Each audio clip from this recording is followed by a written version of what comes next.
Oh, CC Bella. Okay. You want chocolate? No chocolate? If you want chocolate, you just get this bowl. You want this one, the bigger one? We're gonna go. I love you too. This is the morning. This is why I love that I thrive. I just want them back. I just want them to come back. And if they're not safe right now, that's what's tearing me apart. Because if they are safe, they're coming back.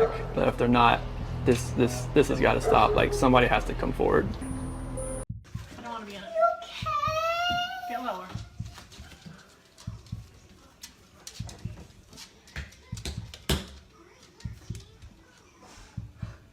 Objectively say that this is perhaps the most inhumane and vicious crime that I have handled out of the thousands of cases that I have seen. And nothing less than a maximum sentence would be appropriate.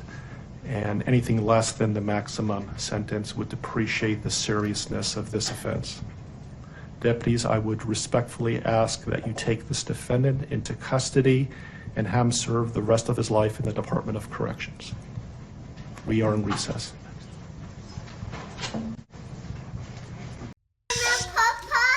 Tell me you love them. You're welcome. We love you. Say love you. Candy. Oh yeah, shoot, that's in here. August 18. So Chris, it's your house. You can go inside with us if you'd like, or you could stay out here. It doesn't matter to us. Doesn't matter. I mean, free reign, just whatever you got to do. Okay. Like, I can chill on the decks on the side of the sun. But Okay. cool. All right. Whatever you'd like. How long have you guys been married? So, we've been together 8 years, married 6 this year. Okay. And this is very unusual behavior? Yeah, we can get that dog out of here. Okay. She's gonna flip. There? Oh, that was... No, the doorbell, is that a ring doorbell? Yeah, like when you got a visitor, it does. But I don't think the speaker is on to where you hear it. Like by. Okay. I guess my question for you is, would it show her leaving with the kids? Did you have any alerts? If she came out here, yes. Like if. Did you have any alerts today with that? Just when her friends were here. Does it only record when the doorbell rings, or anytime someone? If you're like right here, it should just start. The proximity should hit up. Okay. And if you had anything on that today? Just her friends. And what time was that? 12:10 and about 10 minutes afternoon. Okay.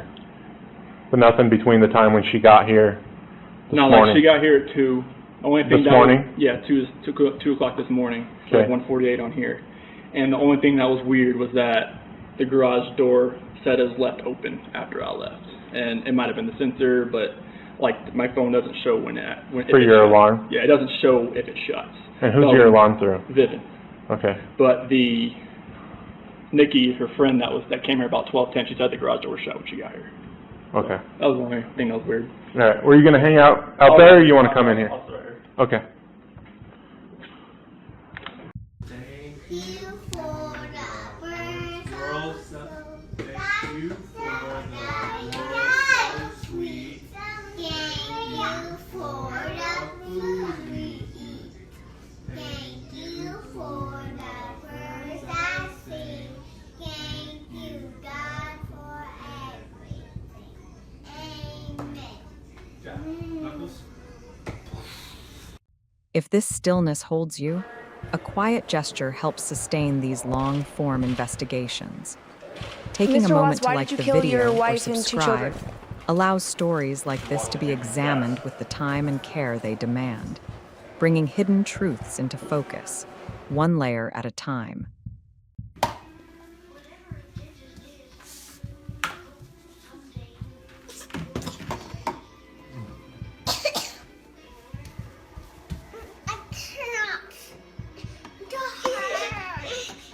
What, Cece?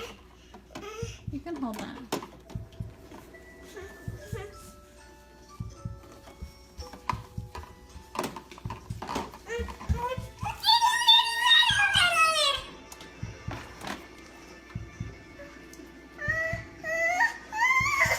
last 3 months, I barely slept because I've been going through a lot of different emotions because I did not see this coming. You went from being my brother, my sister's protector, one of the most loved people in my family, to someone I will spend the rest of my life trying to understand. What gave you the right to put your hands on a woman, let alone my best friend, my beloved sister, your daughters, and your son?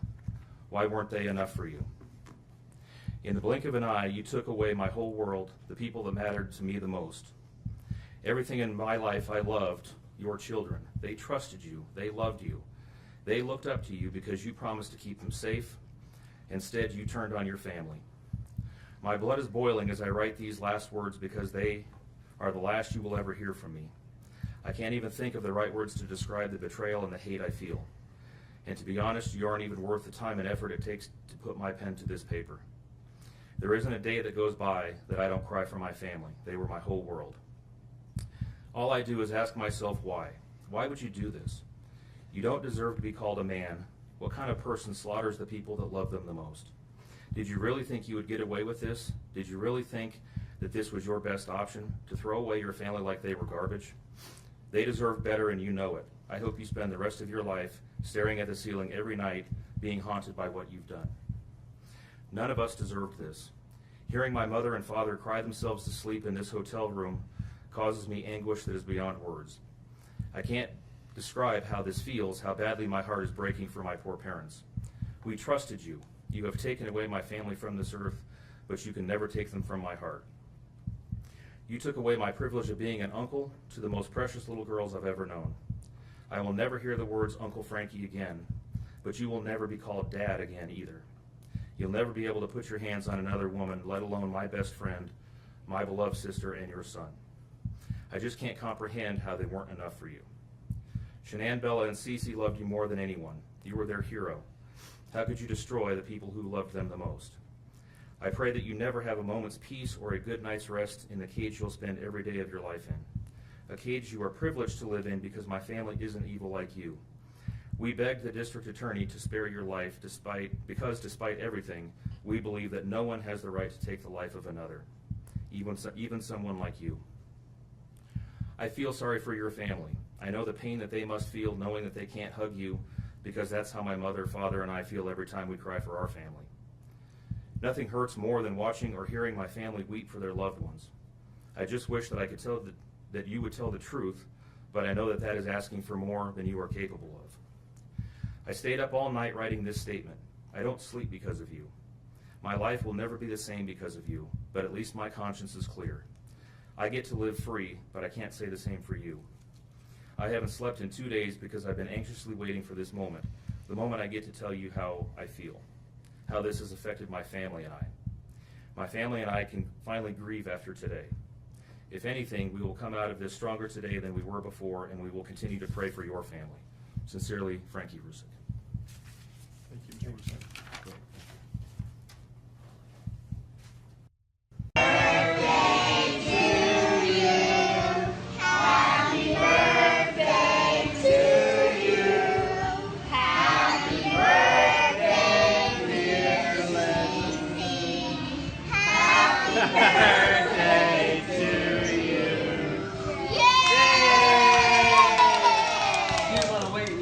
I know God will put the evil people where they need to be. I also want to take the time to thank the town of Frederick, Greeley, FBI, the DA's office, the CBI, for exceptional work. We thank Nicole Atkinson, Shannon's neighbor Nathan, and his family. To me, they're our heroes. They really are. God bless. God makes no mistakes on who he puts in your life. Marriage is about love, trust, and friendship and unity.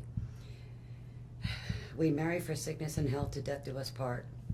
Our daughter Shannon loved you with all of her heart. Your children loved you to the moon and back. Shannon's family was her world. Shannon put a crown on your head. But unfortunately, the day that you took their life, God removed that crown. We loved you like a son. We trusted you. Your faithful wife trusted you. Your children adored you. and they also trusted you. Your daughter Bella Marie sang a song proudly, and I don't know if you got to see it, but it was Daddy, You're My Hero. I have no idea who gave you the right to take their lives.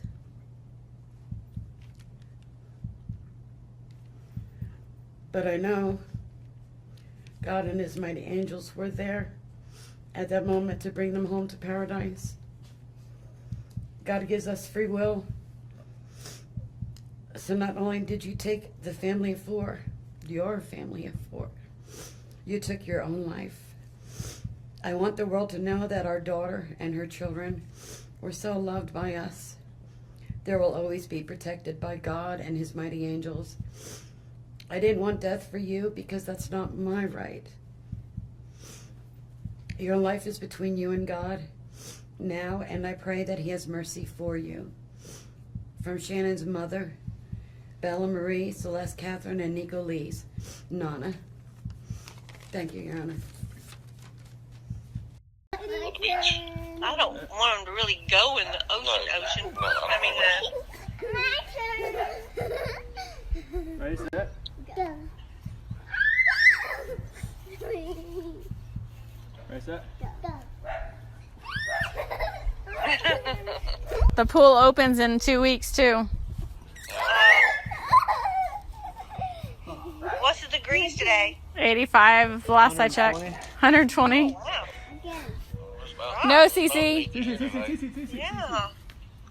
Cece, get girl. Oh God. Oh my gosh, are you kidding? She can climb that fence.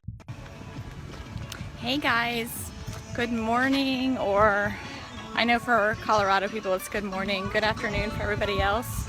I wanted to come here live because today is the big day for the huge, our cocktail party is tonight where Product X is going to be released. We're super excited. We're heading to the pool right now, and then we have a massage today paid for by Lavelle. Today at 3:30. So Chris and I are super excited. So we're gonna get a massage after we lay by the pool for a little bit and maybe go to the beach again. And then we're going to go to the cocktail party. And we will be live there tonight.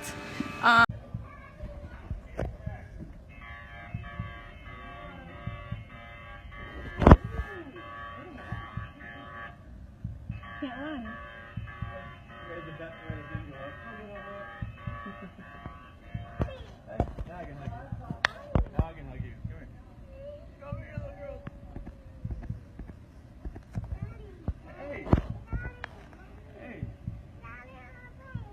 Airplane. I know.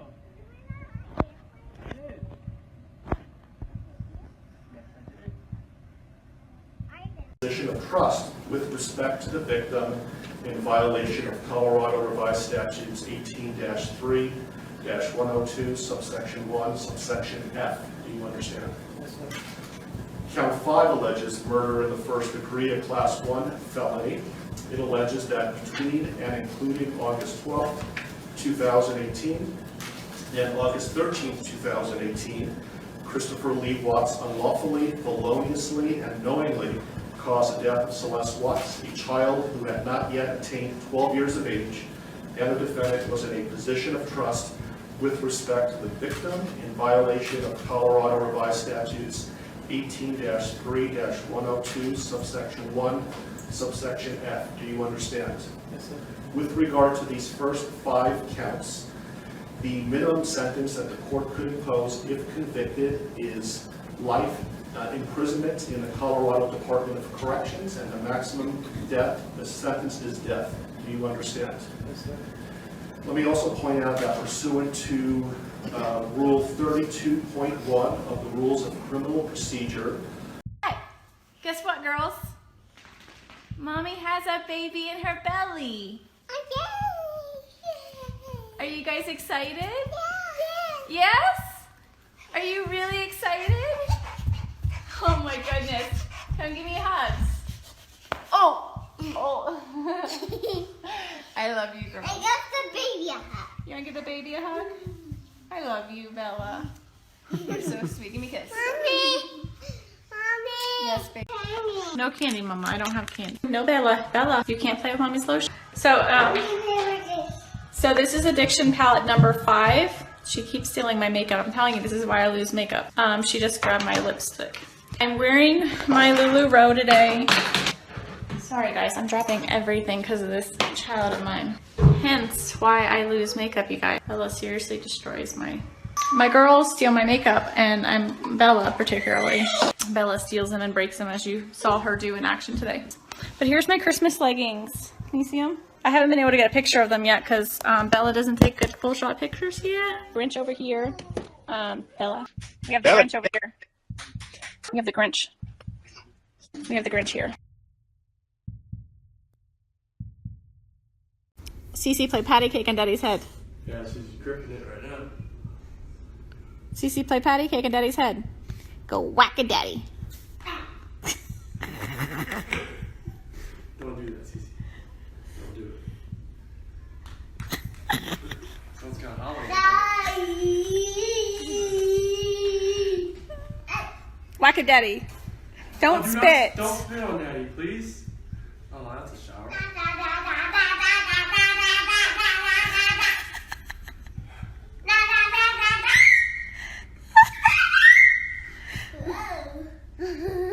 Careful, Bella, don't fall, okay?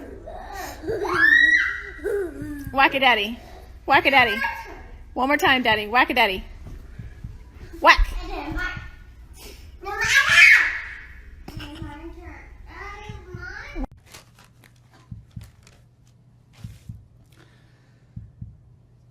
What I'd like to say to the courts that Shannon, Bella, and Nico are loving, caring people. They love life. They love being around people who love them.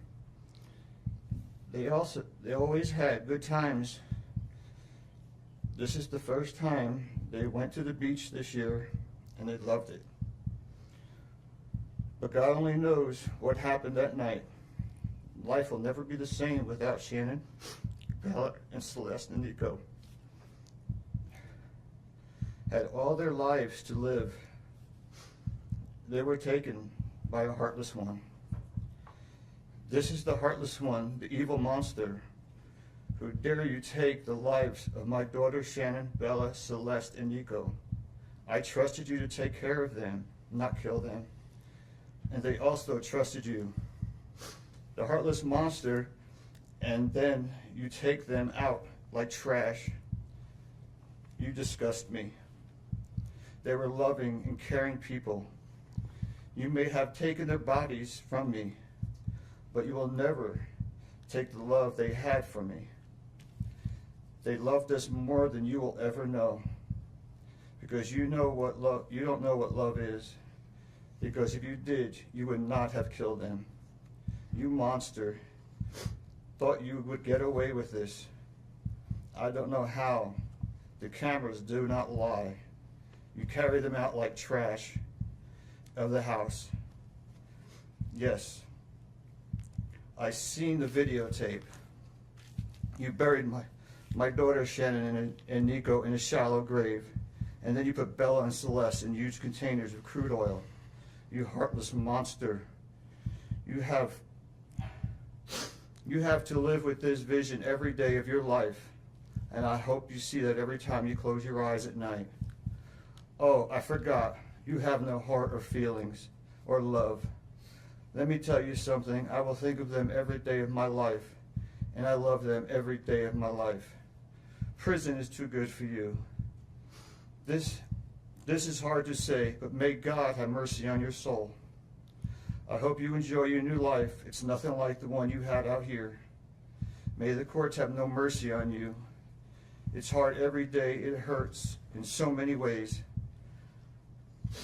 I have heard people say that you're not a monster. No, you are not. You're an evil monster. Thank you. Love you, Shannon, Bella, and Nico. Love you, Pop and Dad. And one other thing. And Shannon says she is super excited for justice today. Thank you, Your Honor. Thank you, sir. You're doing good, Good job, Ella.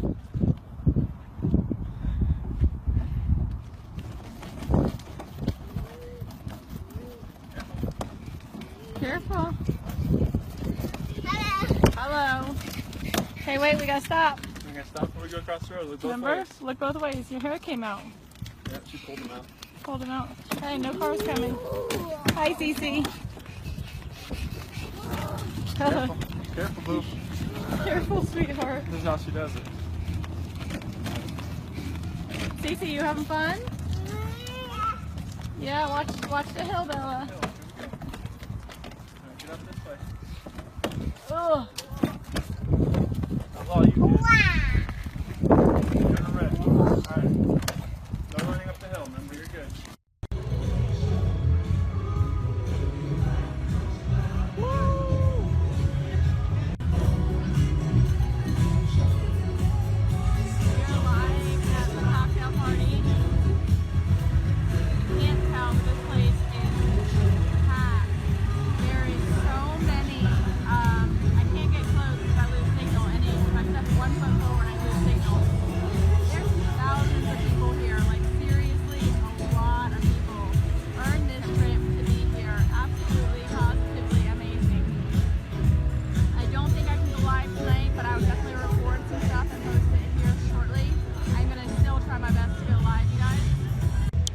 Everyone needs to deserve this.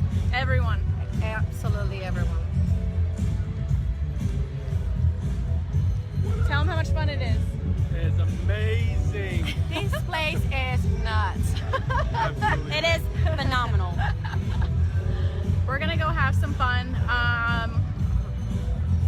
Get to hear what's coming out. It's absolutely exciting. We're super excited. We'll be back here live shortly, guys. Love you. I'm Cindy Watts. Ron Watson. Thank you. And I have authorized you to make a statement to the court as paternal grandparents of the children. And if you choose not to make a statement, but your designee, Ms. Powers, chooses to, she can do so as well. How would you like to proceed today? I want you to start. I want you to start, but I would like to read. Who's going to be speaking today? Your Honor, initially, they've asked me, and they're hoping that they have the strength to speak, but if they do not, they've written out their statements and asked me to finish for them. So That would be fine. Who would like to go first? if I could start, Your Honor. On behalf of the Watts, Your Honor, and to the community, we thank you for the opportunity and the recognition under the Victim Bill of Rights. We come today as the grandparents and the parent of the daughter and children whose life was taken in this case. We are not here to ask for leniency. We are not in any way condoning or tolerating the crime that has occurred and the pain that has been caused. We join in our daughter-in-law and grandchildren's family in saying this should never have happened. This is not condonable. This is something that we will never get over. We appreciate the consideration that everyone has paid, most especially the families that have lost everyone. We appreciate that they begged for Christopher's life. We agree and echo what they have said, that it is not his place to take anyone's life, nor would it be our place as a community to take his life. So we thank you for the opportunity and for every consideration and effort that's been put out. The prosecution in this case has in fact respected the Victim Bill of Rights. They took the time to explain that the information that my clients had at the time that they were interviewed was not correct. They were misinformed. They were searching for answers. They were not intending to cause any pain to anyone, and they appreciate that the prosecution answered their questions and gave them the time and the respect and the consideration so that they could tell this court and everyone in this community that the interview content was not their message, that they accept that their son has done this, that they accept that he chose to plead guilty, that he sought and requested their consent and agreement for a life sentence. They appreciate that he is given the opportunity to serve that life sentence. It is his responsibility, it is his sentence, and it is not enough to make up for what has done. We understand and we join the family in that we have questions.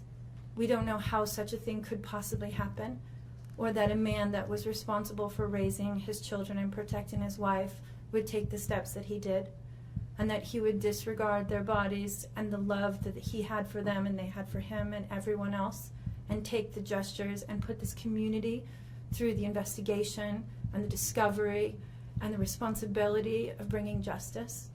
We do not understand that. We do not think it was appropriate. We cannot begin to think that an explanation will ever justify it.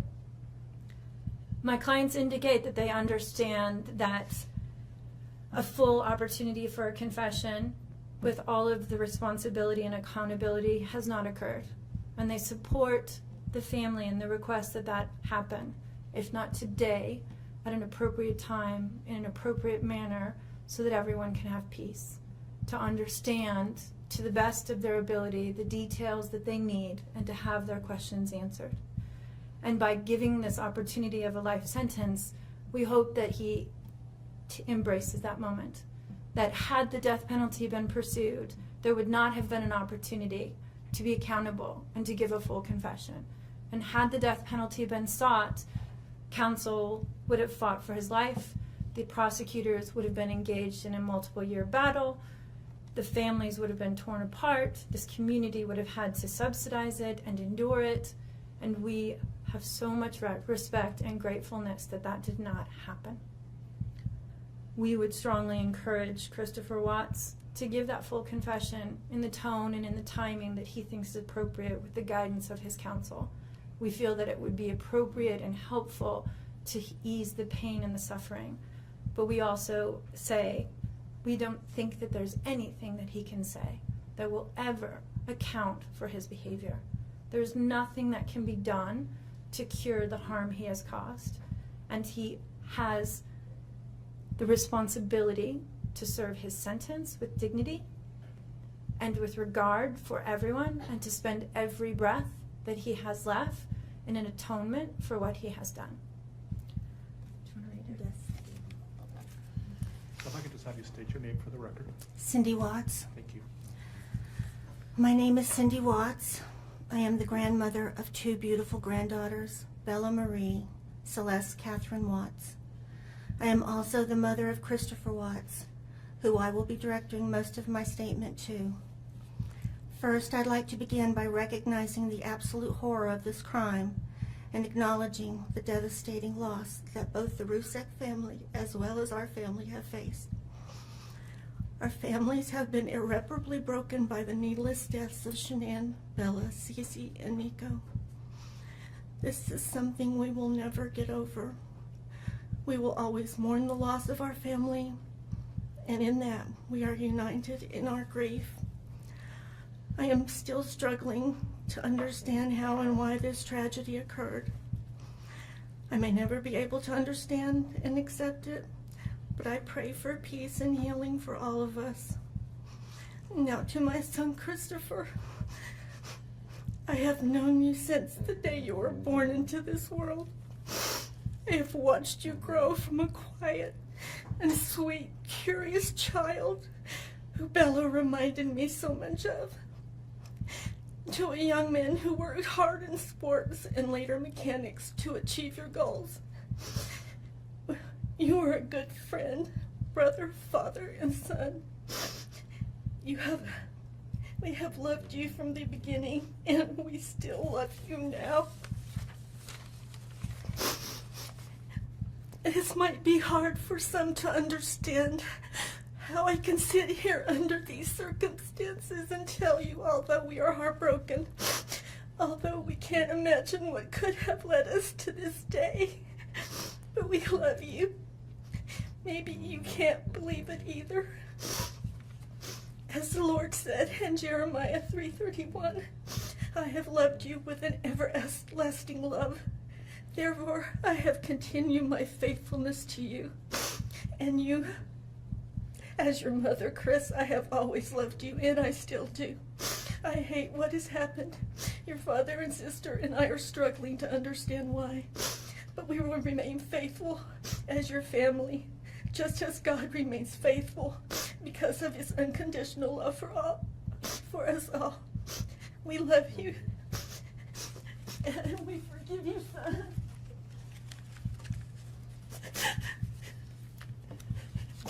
Thank you. Judge, if I could read Mr. Watts' statement. Yes. My name is Ronnie Watts, and I am the grandfather of Bella, Celeste, Nico Watts, and I am the father of Shannon. I am the father of Christopher Watts as well. And one of the most important things I've done in my life is to raise my children and to watch as they started their own families. I spent many years coaching Little League and talking to my son, taking him to the races, and sharing my love and knowledge of cars with him. He was just as involved with his girls. I believe he loves his girls. I know he does. This tragedy has impacted my family in so many ways. Beyond losing my precious grandchildren, our beloved daughter-in-law, we are forced to question everything. We still don't have all the answers, and I hope one day, Christopher, you can help us. Chris, I want to talk to you as a father and son. You are here today accepting responsibility, but I want to tell you this now. I love you. Nothing will ever change that, and I want you to find peace, and today is your first step.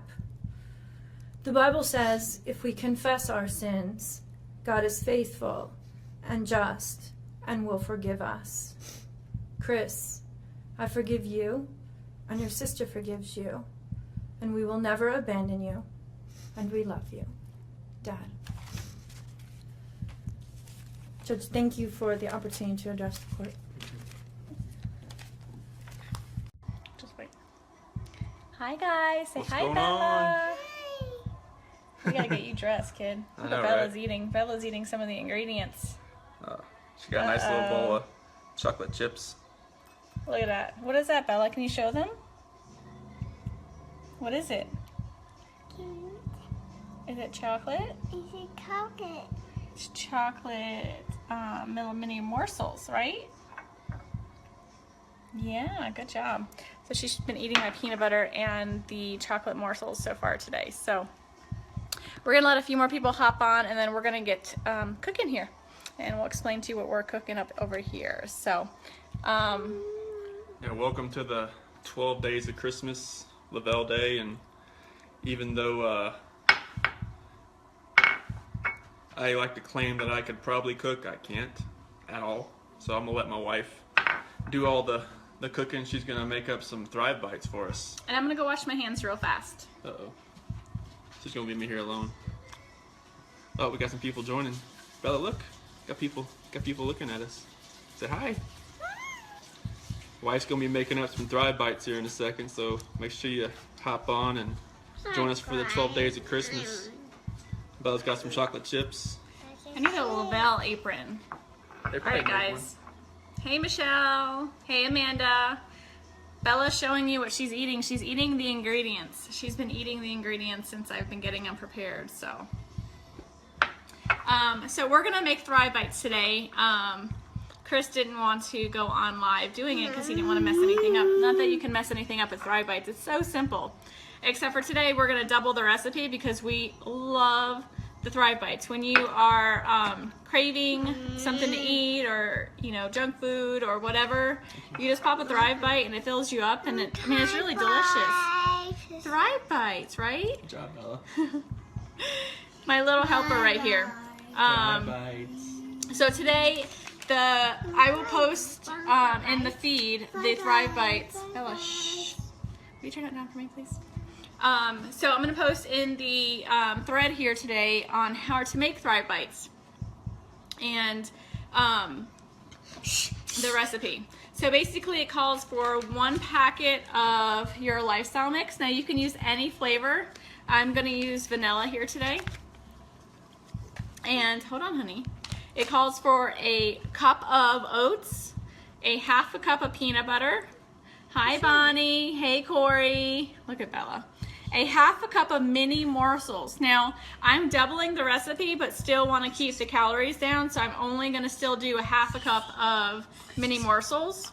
It does also, you know, you can add anything into it, like coconut, peanuts, walnuts, whatever you want. It's up to you. You also add a 1/3 cup of honey, a half a cup of ground flaxseed, and a teaspoon of vanilla. I don't know if I mentioned peanut butter, but also half a cup of peanut butter. Again, I'm doubling the recipe, so everything I'm doing here today is going to be double. Hey, Madison. Take care of my dad while he's there with you this week. All right, guys. Sorry. So first, I'm going to add my oats. These are so good. We can't keep them in the house. So then I added, the mini morsels. I add the ground flaxseed. So I always add all the ingredients. I'll just add the rest of Bella's. I add everything that's easy to mix. And so I'm gonna pour our premium lifestyle mix in a cup so you guys can see the consistency. It is micronized. It is fine. Very, very, very, very, very fine. Hey, Christine. So if you guys, probably can't see that way here. So if you can see how finely micronized it is. I mean, literally it's thinner than flour. I don't know if you guys can see that really well. So, hey, Mandy. So the Thrive Premium Lifestyle Mix is so fine. I mean, it's very, very, very fine. Let me find the other one. So you add 2 of those because, like I said, I'm doubling the recipe. Hey, Sharon. And so now I just pretty much mix this. And then I'm going to add the honey, the peanut butter, and the vanilla. So look at this so far. Hey, Sarah. So look at our little Thrive bites so far. They're no bake, super simple, super delicious. Like I said, I'm going to Punta Cana in February, and I need to continue to, where'd Bella put my spoons? Hold on, guys. I think she took my, hold on.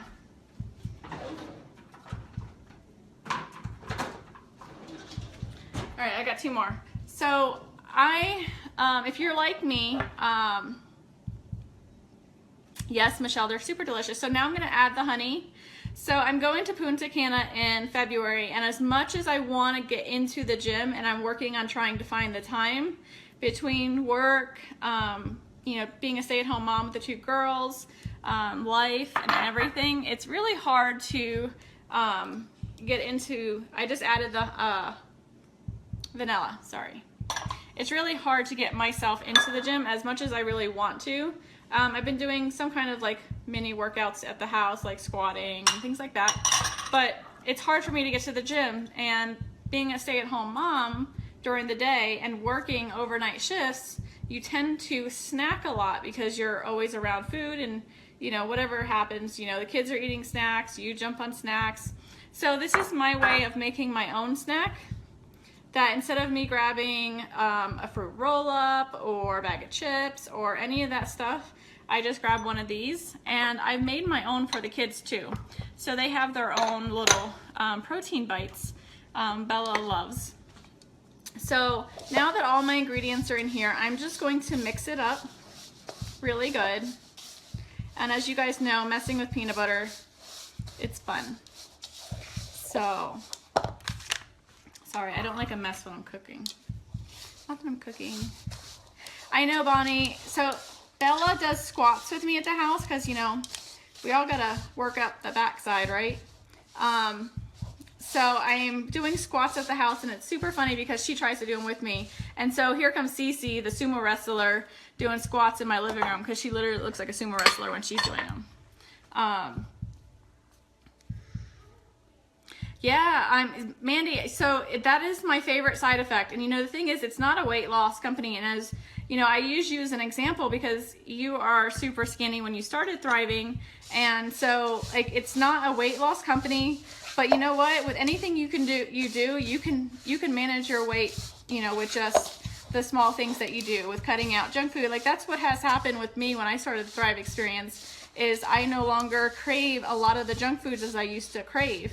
And being lazy from, sorry, I'm getting another spoon. Some of the, you know, filling in your nutritional gaps and craving more water, which is all I used to drink before, but I really crave a lot more water now. And on top of that, like I'm literally eating better. So that's really huge. You know, you got to take care of your body. You got to eat better. I'm changing the spoon because of the peanut butter. Hi, Carrie. So we're making mini Thrive, or not mini, but Thrive Bites here. So my hands are washed. Sometimes, you know, when you're in the kitchen, you just stick your hands in there. With the heat of your hands, it helps to melt the peanut butter a little bit, and so it kind of makes it easier to manage, so to speak. And then we're just going to literally roll these into balls, whatever size you like. I like to do them in like little minier sizes. So, and I'll kind of demonstrate here. Let me get this.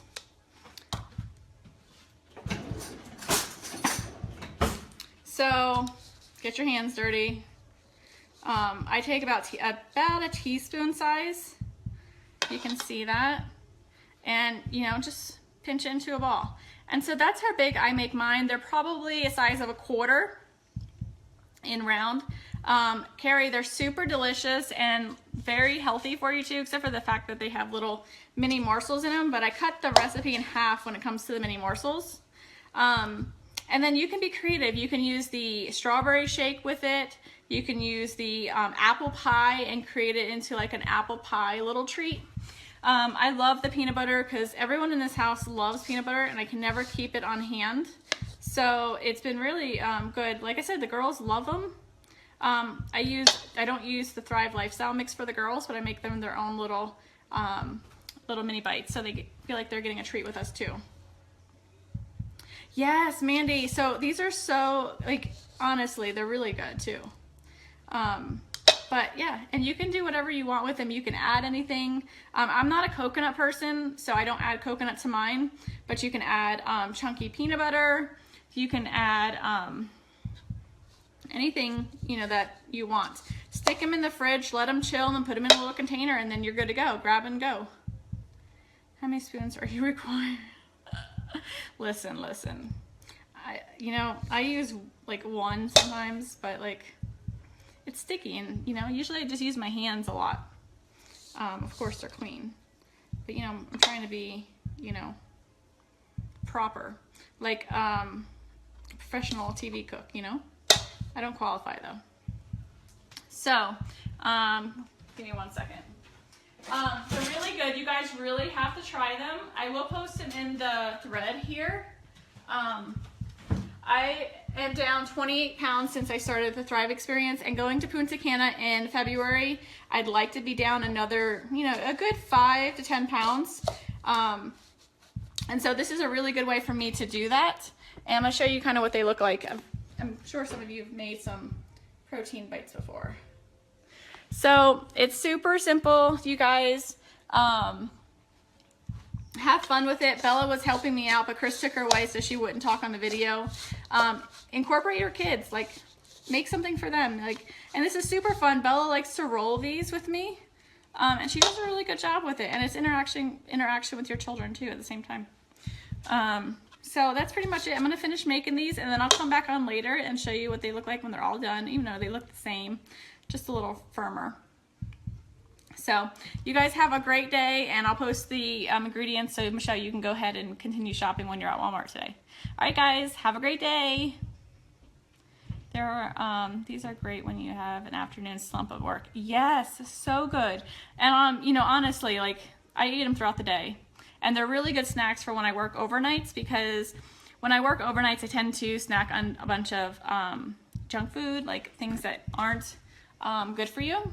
And so these have been a really good supplement instead of doing that. So instead of a bag of chips, I'm eating some Thrive Bites. All right, guys, have a great day. Your Honor, there are no words to adequately describe the unimaginable tragedy that brings us before this court today. By my comments, I'm not even going to try to express the horror, the pain, or the suffering that the defendant has caused to these families, to this community, and to all who were a part of this investigation. However, I do want to spend a few minutes sharing with the court the details of the crime, as so far you've only had an opportunity to review the affidavit and a few facts here and there that have been offered to the court in the motions and pleadings that have been filed. The questions that have screamed out to anyone who will listen since August 13th of 2018 are why and how? Why did this have to happen? How could a seemingly normal husband and father annihilate his entire family? For what? These are the questions that only one individual in this courtroom or on this planet knows the answers to. I fully expect we will not receive the answers to these questions today, nor will we at any point in the future. I don't expect that he will ever tell the truth about what truly happened or why. Even if he did, there is no rational way that any human being could find those answers acceptable responses to such horrific questions. The best we can do is try to piece together some kind of understanding from the evidence that is available to us. And the evidence tells us this: the defendant coldly and deliberately ended 4 lives, not in a fit of rage, not by way of accident, but in a calculated and sickening manner. Shanann was 34 years old. She had married the defendant in November of 2012. Over the weekend leading up to August 13th, she had been at a work conference in Phoenix, Arizona, and returned home in the early morning hours of August 13th. We know that she got home about 1:45 in the morning. The doorbell camera on their home shows her arriving back home from the airport. Shortly thereafter, at least according to the defendant, they had what he referred to as an emotional conversation about the state of their marriage and about what their lives would look like going forward. What was said during that emotional conversation, only he knows. What we do know is that shortly after that, the defendant strangled her to death with his own hands. We know that he slowly took her life the morning of August 13th. We know that this was not done in an uncontrolled, vengeful manner that he tried to describe to agents from CBI and the FBI. If that were the case, you would expect to see vicious, horrible bruising about her neck, shoulders, and face. You would expect to see the hyoid bone in her neck broken. You would expect to see some kind of defensive wounds on his body as she struggled and fought for her own life. None of those are present. The only injuries that were on Shanann's body were one set of finger or bruising, what appeared to be fingernail or finger mark bruising to the right side of her neck. We know that our experts will tell us that it takes 2 to 4 minutes to strangle someone to death manually with their own hands. The horror that she felt as the man that she loved wrapped his hands around her throat and choked the life out of her must have been unimaginable. Even worse, what must Bella, age 4, and Celeste, age 3, must have experienced or thought as their father, the one man on this planet who was supposed to nurture and protect them, was snuffing out their lives. They both died from smothering. Let me say that again. The man seated to my right smothered his daughters. Why? Imagine the horror in Bella's mind as her father took her last breaths away. Your Honor, understand very clearly, Bella fought back for her life. The frenulum, the connective tissue between her upper lip and her gum, had a 1.5 centimeter laceration. She bit her tongue multiple times before she died. She fought back for her life as her father smothered her. Celeste had no such injuries. In fact, she had no external injuries at all. But according to the medical examiner, she was smothered nonetheless. The defendant then methodically and calmly loaded their bodies into his work truck, not in a hasty or disorganized way.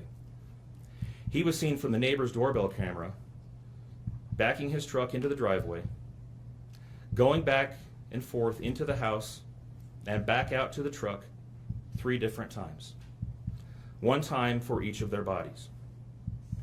He then drove them away from their family home 1 final time, intent on hiding any evidence of the crimes that he had just committed. In one final sign of callousness for his wife, his daughters, and their unborn son, and their remains, he drove them to a location that he thought no one would ever find them, to one of the oil tank batteries with which he was so familiar. He knew this was safe. He had texted a coworker the night before saying, "I'll head out to that site. I'll take care of it."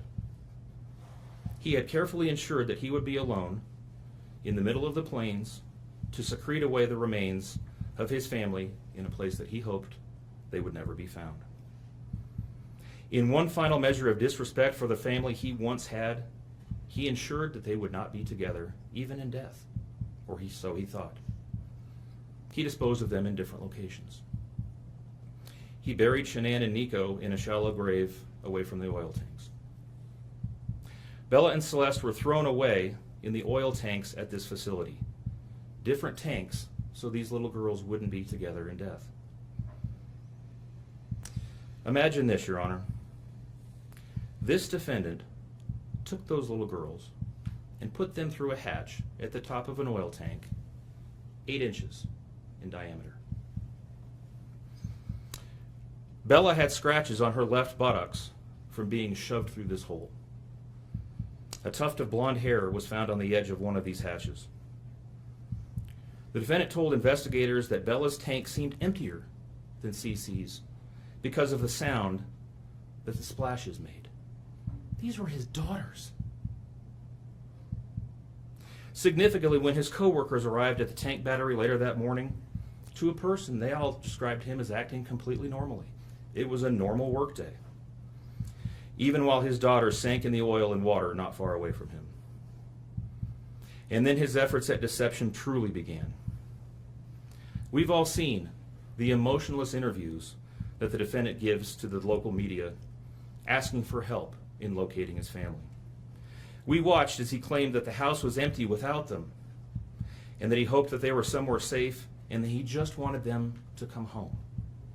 He told investigators that they were at home sleeping when he left for work that morning, and that Shanann had told him that she was taking the girls to a friend's house for the day. What is striking about this case, Your Honor, beyond the horrors that I've already described to you, is the number of collateral victims that he created by his actions. While he stood in front of TV cameras asking for the safe return of his family, scores of law enforcement officers, neighbors, friends, and family scoured the area, fretted for their safe return. They texted him begging for any information and sending him their best wishes, all the while he hid what he had done. The list of indirect victims does not end there. Think of the firefighters and the Colorado State Patrol hazmat experts who had to don protective suits and who were called upon to pull Bella and Celeste out of those oil tanks. Or the coroner employees who had to conduct these autopsies. Or the victim assistants who frantically attempted to ease the suffering of those affected. All of this, Your Honor, for what? Why? Why did this have to happen? His motive was simple, Your Honor. He had a desire for a fresh start, to begin a relationship with a new love that overpowered all decency and feelings for his wife, his daughters, and unborn son. While Shanann texted the defendant over and over again in the days and weeks leading up to her death, attempting to save her marriage, the defendant secreted pictures of his girlfriend into his phone and searched and texted her at all hours of the night.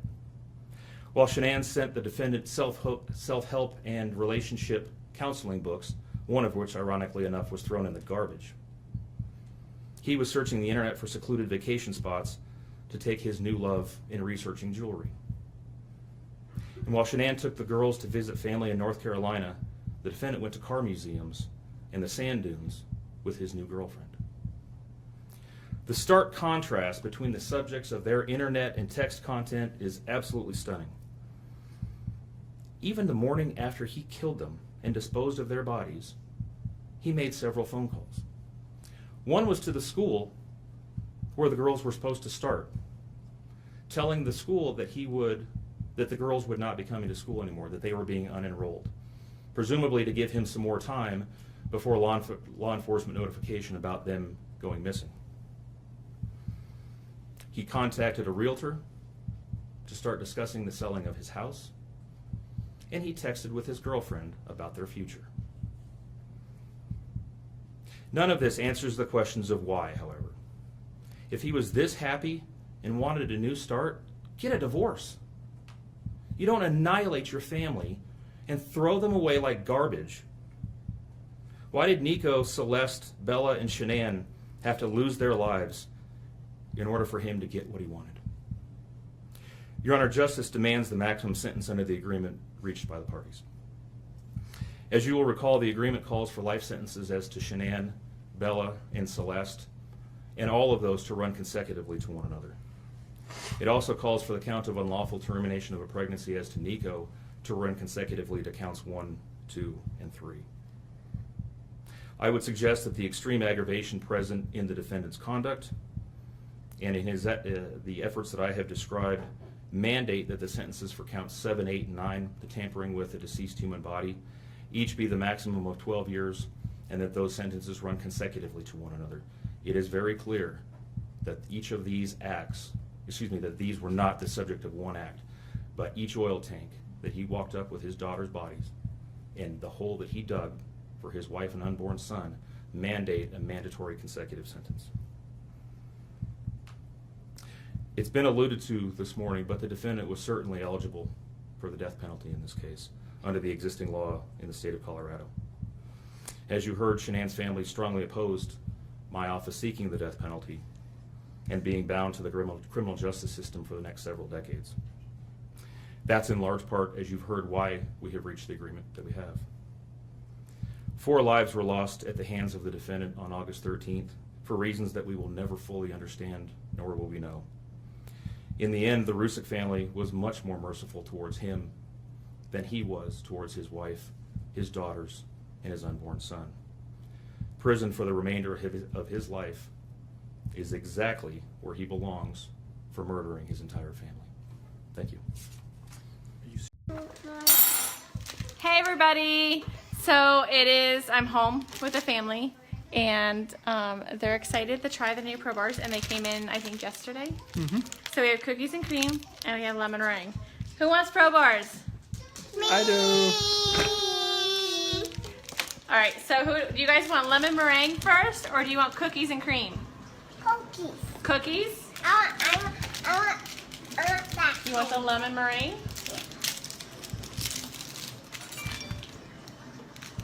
All right, since I have this one open, let's try this one first, okay? Cookies and cream. And Daddy's gonna try it too. Yeah. Are you both? Yes, so everyone's gonna try Chris cookies and cream. All right, Bella gets cookies and cream, Cece gets cookies and cream. Ready? Ready? Set. You're the taste testers. Yummy. Is it yummy? What's it taste like? Chocolate. Chocolate. What else? Watermelon. Watermelon. What's it taste like, Cece? Chocolate. Chocolate? Uh-huh. Is it delicious? Daddy? Oreo wrapped with vanilla. It's nice. Oreo wrapped in vanilla? Is it yummy, Cece? Is that good, Bella? I think they like cookies and cream. Okay, so let's try the lemon meringue. Hey, everybody. So, A little crazy over here. Cece loves the cookies and cream. You like it? Yeah, nothing. Good thing. Don't mind me. It's been a long travel day yesterday. Been cleaning, regrouping today. Hey, Jen. Okay, so Chris, this is the lemon meringue. Nope, that's Daddy's.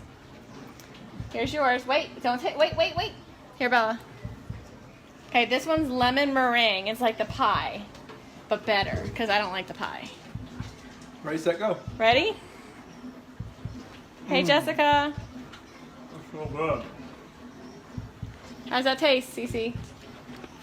Good. Good? Yeah? Do you like that one better? Me too. I like it. What's it taste like? You like lemon meringue pie? Straight out the box. Bella, what's it taste like? I don't like it. You don't like that one? Bella doesn't like that one. That's okay. Okay. You like the birthday cake, right? And the cookies and cream? Yep. Dieter, do you want some? Yeah, Dieter wants some. All right, so which one's your favorite out of all the Pro Bars? Hey, Wendy. I would say lemon meringue. Lemon meringue? What's your favorite, Cece? Birthday. Birthday? Mommy's favorite. What's your favorite? The cookies and cream? Wow. You have to keep 3 on stock. It's a good thing. How do I turn this around? It's a good thing that I have all 3 of the favorites in the house. Cinnamon rolls were sold out of it here at the house. You like it? I want dip and You want dip and ranch? You want ranch dip and chips? Jess, I have them all. I just ate all of the cinnamon rolls. Cece actually really likes the cinnamon rolls too. Look at Bella. Cookies and cream. You got cookie mustard.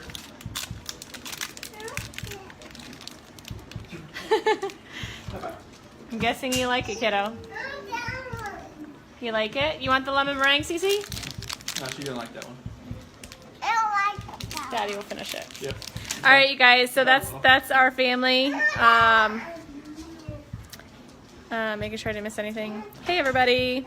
So we're a mixed family. Apparently, birthday cake is a winner for me and Cece. Bella loves the cookies and cream, and Chris is lemon meringue. Surprisingly, because he's a cookies and cream guy. Yeah. So super excited. I love it that it's a healthy snack, and Cece can eat it because she has a tree nut allergy. And none of our products are made in a facility that handles nuts at all. So Cece can have them. There's 0 nuts in them, and it's the only go-to bar. We can't do processed bars. We can't do anything like that because Cece can't have any of it because it's all processed in a plant where there's tree nuts or nuts. So it's really nice that she can have it. It's a quick snack for mommy. It's always in my bag, and I can just give it to her. And I heard you, baby. I heard you. She wants ranch and dip. She's my child. Thanks, Kat. So it's really nice. It's convenient for me as a mom that I can just carry them in my purse and always have something for her. So super excited. The Pro Bars are amazing. They're a great snack, low carbs, low sugar, 2 grams of sugar in all of them, I think. But yeah, 2 grams of sugar and 20 grams of protein. So they're really good for you. So you guys have a great night. Love you. And we're going to be, Cece and I are fighting over birthday cake. So, all right. Say bye. Bye. See ya. All right. Bye, guys.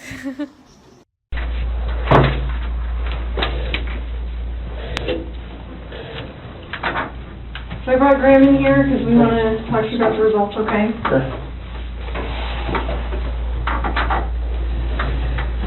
So it is completely clear that you were not honest during the testing, and I think you already know that. You did not pass the polygraph test. Okay. Okay. So now we need to talk about what actually happened. And I feel like you're probably ready to do that. I didn't lie to you on that polygraph, I promise. Chris, I know. Chris, stop. It's time. Just stop for a minute. Take a deep breath. I want you to take a deep breath right now.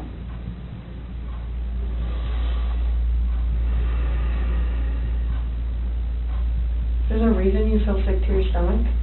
And when people hold stuff inside, it makes you physically ill. And I can just tell on your face, I could tell from the second you walked in that you were wanting to just come clean and just be done with this.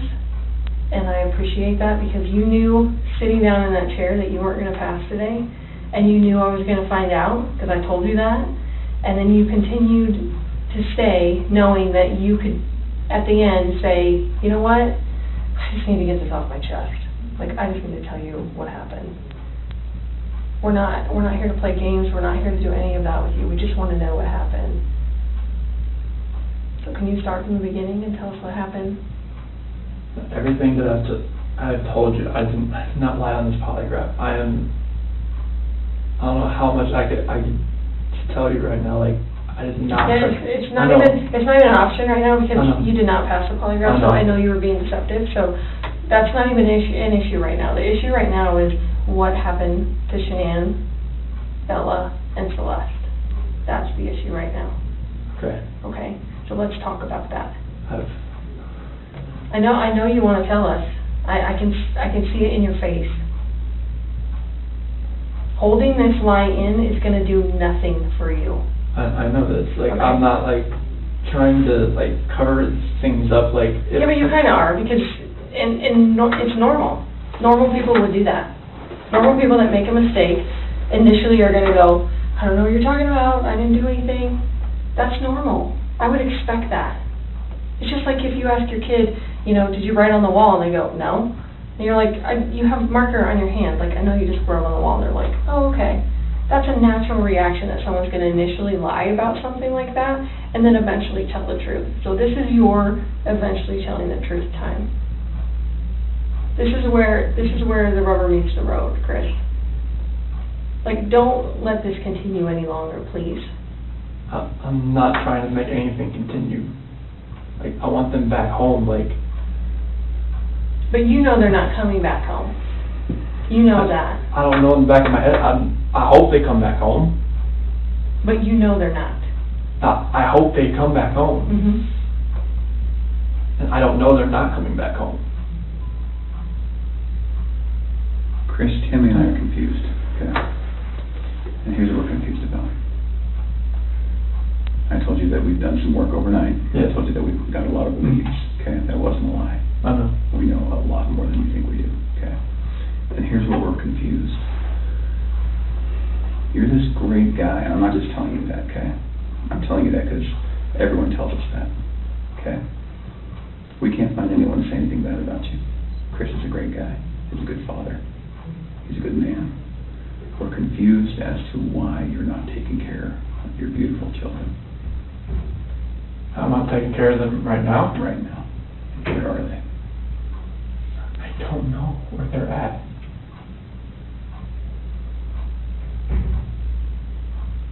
Honestly, I do not know where they are at. If I could have my babies back home right now, I would. I want them back. I want everybody back. That is the God's honest truth.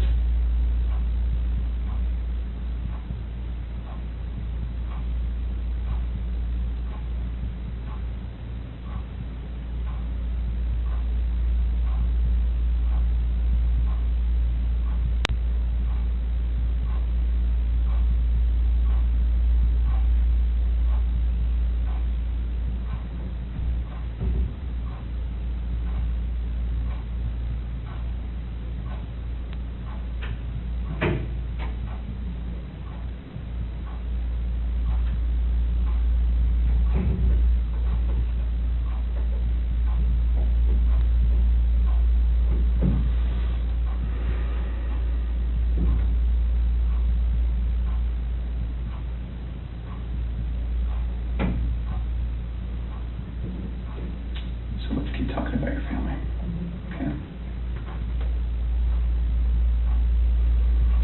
We just can't figure out why there's two Chris's, okay? We talked about that last night. Yes. We just can't figure it out. There's a Chris, okay? If somebody asked me my kid's child routine, I would say, I don't know, go ask their mom. That's the truth, right? And so it is very surprising to me, and it warms my heart that you're the type of dad who can pack a bag in the morning, and you know just what to put in there, and you know just what to put in there as a backup in case they have an accident, okay? You know what the clothes to put in there, you know what they have for breakfast, you know what they have for a snack, and a dinner, and a nighttime snack. You can tell me the book you read to your daughters, okay? I know you love them, and you're not faking that, are you? It's real, okay? There's a lot of guys who come in here and try to tell me that, and I know they're lying, okay? Because they can't answer those questions that you can answer, okay? But you are here today lying about something else. So we need to talk about that, okay? I cheated on her. I know. And this is very good. Keep I'm not proud of it. Like, I didn't think anything like that could happen. I didn't think I would ever do it, but I did. I know. Keep going. And she accused me of it. I denied it. I cheated on her, and I feel horrible for it. Like, she was pregnant, and it was, I don't want to, I didn't hurt her. I cheated on her. I hurt her emotionally. I cheated on her. And I feel absolutely horrible about this, but that's what I've been holding. When I didn't go to the Rocky game, I was with her. Okay. I went to dinner with her. Okay. Keep going. That 5 weeks I was alone, I was with her most of the time. Okay.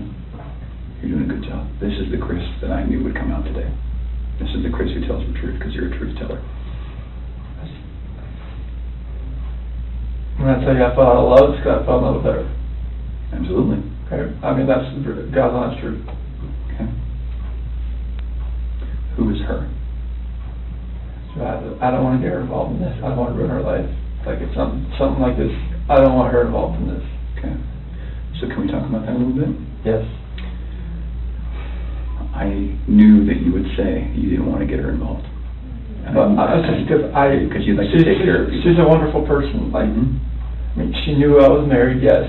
And I told her we were going through issues, yes. Yes. And I told her that, we were going to get, at the end, like, we were going to get separated. Like, once I figured out what that was, I didn't know what that was going to be. I know. I had no idea. I saw her, took my breath away, and I'd never thought in a million years that could happen. I know. I know you think I'm a figure, but it was, I never felt that way about anybody in my lifetime. Mm-hmm. Chris, that's not your fault. No, I'm just. Well, can we do this? I know you want to take care of her because it's because you're the type of guy who takes care of women. It is.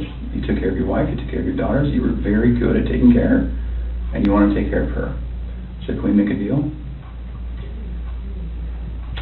I don't think this girl did anything to hurt anybody, but I can't walk out of here wondering. So can we leave her out of it? Okay. Get back to your wife and your daughters. Okay. Where are they? That I do not know. That was what I was holding back. Like, I didn't know, what I did. I know. Chris, in the interview today, you weren't asked about infidelity. You were asked about... I was holding back from last night. That's when why you failed today. That's not how that works. You would have reactions to every single question, not just the ones that we talked about being important. Like the ones you wanted me to lie about, is that what you're talking about? No, the ones about her disappearance and knowing where she's at, and about seeing her last. I was not lying about those things.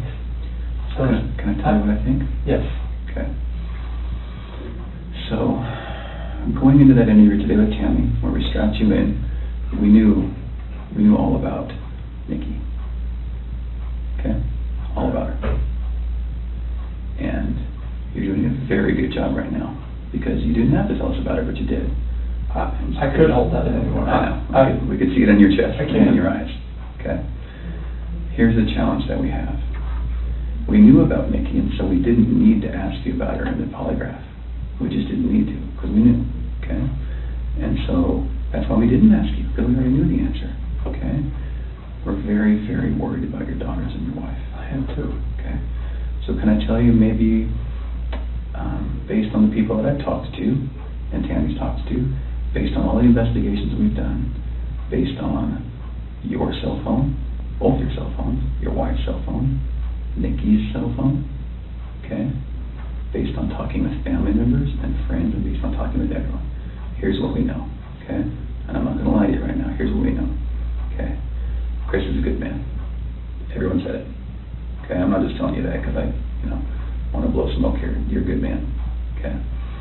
Nobody can fake answers about packing a backpack. Nobody. You either pack a backpack for your kids or you don't, okay?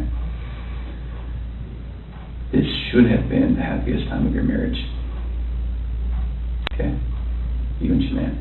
This should have been the happiest time. She's making a little money. She's making good money. You're making great money. You both have a job. You have beautiful kids. You have a beautiful house. You're in Colorado. Clean air, good people, okay? And on top of that, you look pretty good now. You're pretty fit, okay? This should have been a time in your marriage where you guys were happy and thriving and productive, okay? And I believe that Shanann's the reason none of that happened. I believe that she's a controlling person. Maybe doesn't listen to you as much as she should. I think that she can do whatever she wants and you can't, okay? I think if you were to go to a restaurant, she would order whatever the hell she wants. And as soon as you order a nice steak, she says, whoa, buddy. Okay? A woman that lets her man do all of the backpack packing and all of the cooking. I'll do all the cooking, but she cooks I do some things here and there. Okay. That's because you're a good person, and I think that she started on the path to leave the marriage. Okay? It's ironic that we're talking about you and Nikki. I think that she was the one who started on that path first. What do you think about that? I wouldn't have thought about that. Okay.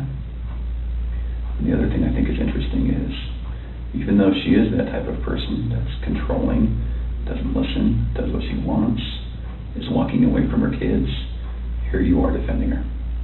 Because to your core, you want to take care of the people you love. Okay. And that's the reason why we want to give you an opportunity today to just help us find them. Okay. Will you do that for us? I'll do whatever I can to help to find where they're at. Okay.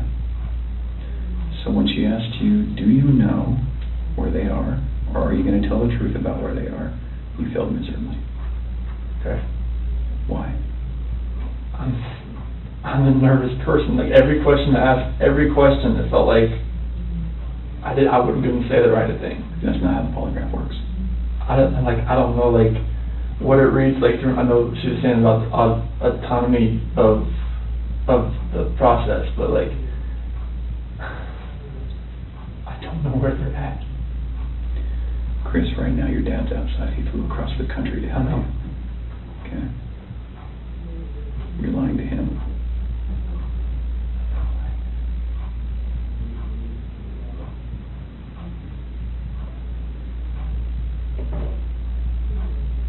You're lied to everyone you talk to. And they all bought it. Will you please help us find your babies? I want to find them. I've told you over and over, I want to find everyone. Can we go back to that night? Yeah. You know that we have texts, and we know that there's an Alexa in your house, and you know that those are trained to record distress. Okay. You know that we know the content of Nikki's text messages and your text messages and Shanann's text messages. Okay? I didn't know you knew where Nikki was until tonight, right now, so. Okay. Tell us about that night again, and please tell the truth this time. I told you the truth. I promise I've told you the truth. We woke up at 4 o'clock. I woke up at 4 o'clock. Got dressed, got ready. 4:15, me and she didn't talk. About the house, about separation. Did you guys talk about Nikki?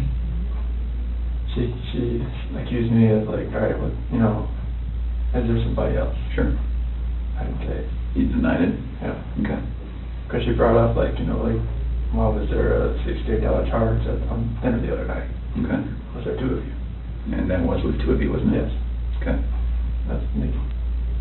Okay, so it sounds like at that time there was maybe you weren't quite ready to just say, man, this is everything. I couldn't say it. Okay.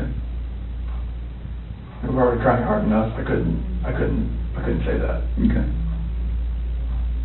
What did you say? I just told her like, this separation has to go. I want separation. Okay. Was it her idea to sell the house or yours?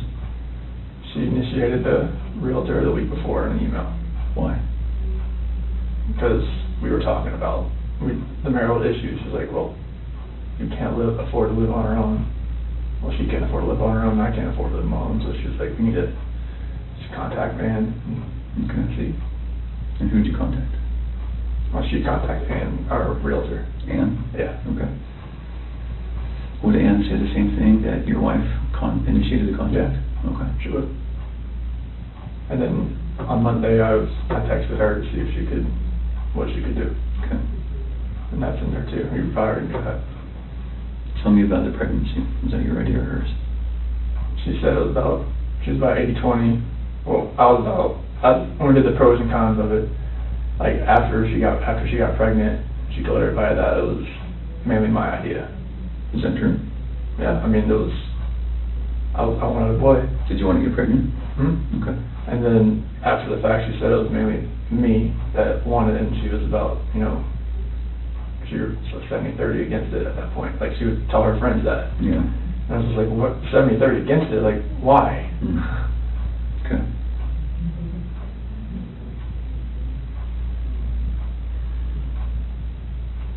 Can you understand that some of this just doesn't make sense to us? Okay. How is it possible that a woman and 2 kids are just completely gone off the face of the earth? I promise you, I have nothing on my hands I did nothing to those kids or her to make them vanish. So tell me what happened then. I believe you that you did nothing on your hands. What happened? When I left, I mean, it's on video that I left and I was in my truck. I didn't like load anything into my truck besides my tools, my container, my book bag, my water jug, my lunchbox. Okay. But then what happened? I drove out of the driveway. No, before you drove out of the driveway. What happened with your wife and your kids? I didn't do anything like that. They were still in the house. Where are they? Where did they go? I don't know, sir. I really don't know. Your wife's not the type of person to vanish. I know she's not. She had 10 things on her schedule that meant she was going to be there the next day, that day, the day after that, with friends, with a doctor. Okay? She didn't leave because she wanted to. Right. So what happened? I didn't do anything to her or the kids. Was it an accident? I didn't do anything. Was it an accident? There was no accident. I don't know if there was an accident in the house. I wasn't there for it. It's a big deal if it's an accident, because we can work with that, Chris. No. And I think that's maybe what happened. I did not cause an accident. I didn't do anything to my wife and kids. Was it a misunderstanding? There's no misunderstanding. Like, we had that talk. There was a misunderstanding where I didn't tell her about the affair. Okay. I didn't. That was the misunderstanding. Like, miscommunication, misunderstanding. Yeah. Good. But I probably should have told her right then, honestly. I mean, everything was out on the table anyways. Right. I should have just told her right then. But I didn't, because I just couldn't bring myself to do it. What was your plan? What were you going to do? I mean, how is the separation going to work? Like, once we got separated, I would get my own place, and then 50-50 split with the kids, I was hoping. Mm-hmm. What about Nikki? Take it slow and just see if, if anything develops, like when I'm, at my own place. Okay.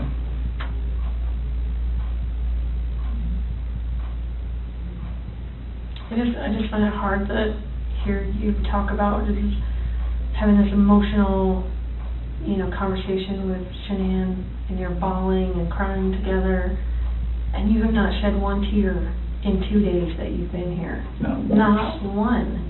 And help me understand that, because I don't get it. These are your baby girls, and you have not shed one tear over them not being around. Chris, I lose my 4-year-old in the store for 10 seconds, and I start to go panic. I have not seen any of that from you at all. Help me understand that. I love those girls. I would never do any just because I haven't shed a tear. Like, you no, that's weird. Is that weird? Don't look into that like I don't love my kids. Tell me, explain to me. You're crying with your wife that you're leaving her. Yeah. But you don't cry that your 2 little baby girls. I'm hoping they're still around somewhere. I'm hoping they're still somewhere. Yeah, but you don't have them right now. You're not reading stories to them at night. I know. You're not giving them midnight snacks. You're not giving them their medicine. You're not waking up with them in the morning. I know this. So that should cause you pain. It does cause me pain.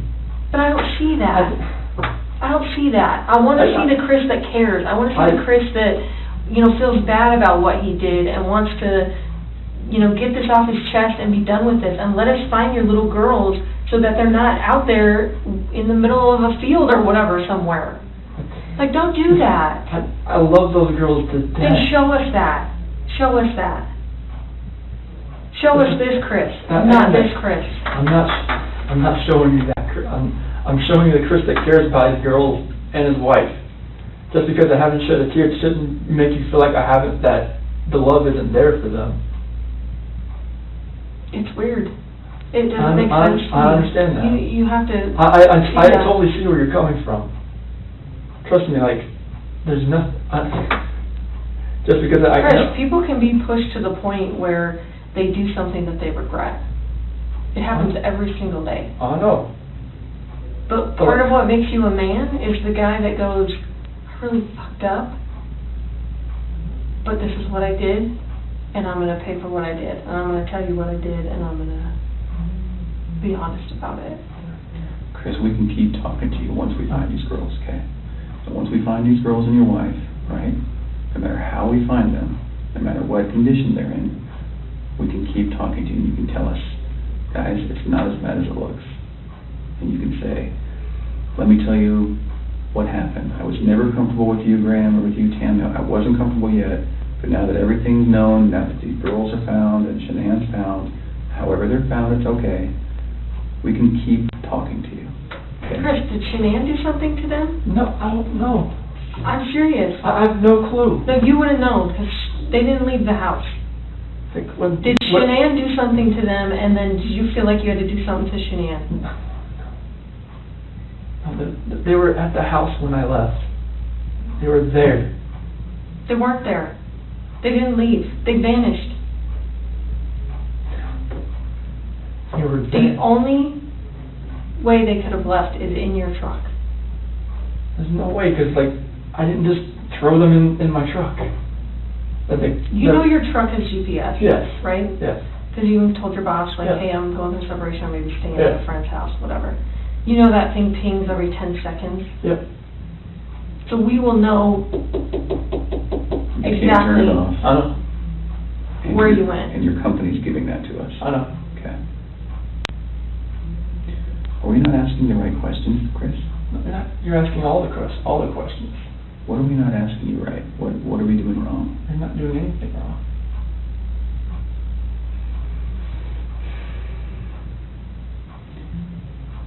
Did Shanann do something? She did anything to these kids. We both love them with all our hearts. There's no way. It could have been an accident. Something happened in the house that you know about. You failed the polygraph test, Chris. This is not about, did you leave and your wife vanished and you didn't know anything about it. That was not what you were asked, okay? Okay. We know that something happened to all three of them. But I want to know, did something happen to these baby girls first that you had to take into your own hands and deal with? You had to clean it up for Shanann. Chris, you gotta tell us. There's something that happened to these baby girls.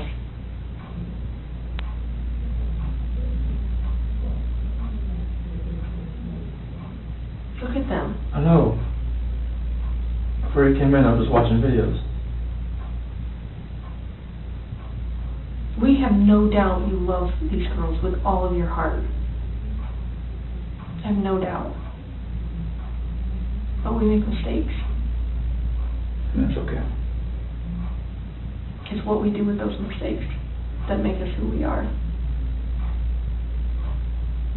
Chris, it seems like you're thinking about it right now. What are you thinking about? Just couldn't have.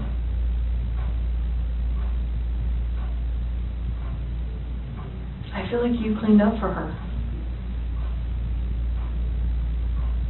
I feel like that's the type of guy that you are.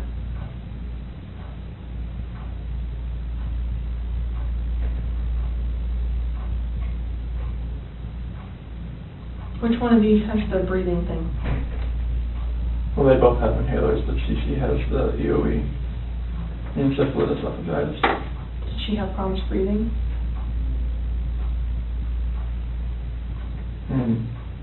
Only like with her allergies and whatnot, like if she had anything next, but she's home with the endoscopies and everything and the surgeries I told you about.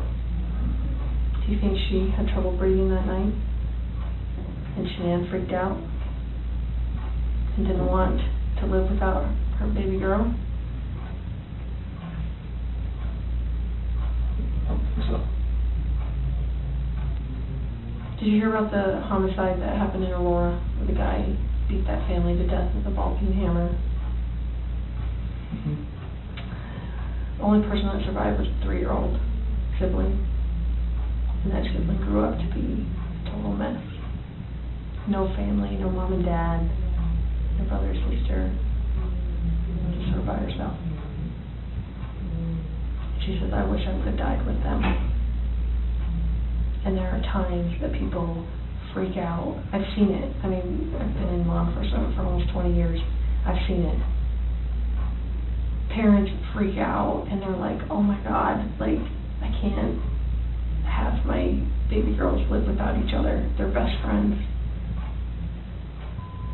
They're like twins. They're, you know, they wake each other up in the morning. And I understand that. We had a mom in Castle Rock that suffocated both her baby girls. She's like, my husband was going to take them, and she's like, I just couldn't handle. I thought I was doing right by them. I thought I was saving them pain. And I get it. Why? How's she saving the pain? Because she didn't want them to have to live without their mom.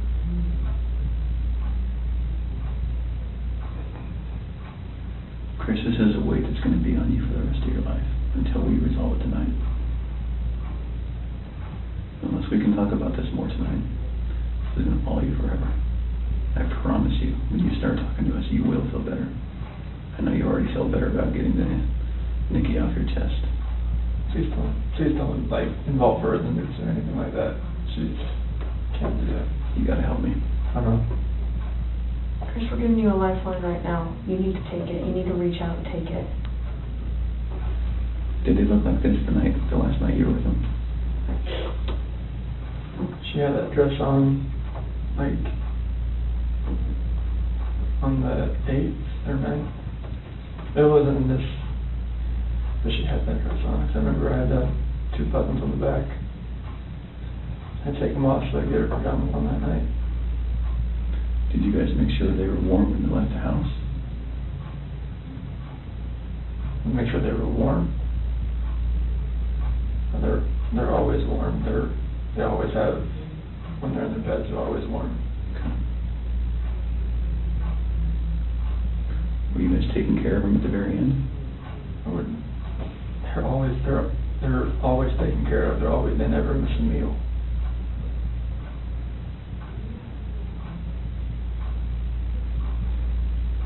Chris, you took them out of the house with their blankets and their animals. Like, that's because you cared. That's what a caring dad does. I mean, I'm always caring for these kids. There's nothing in this world or my life.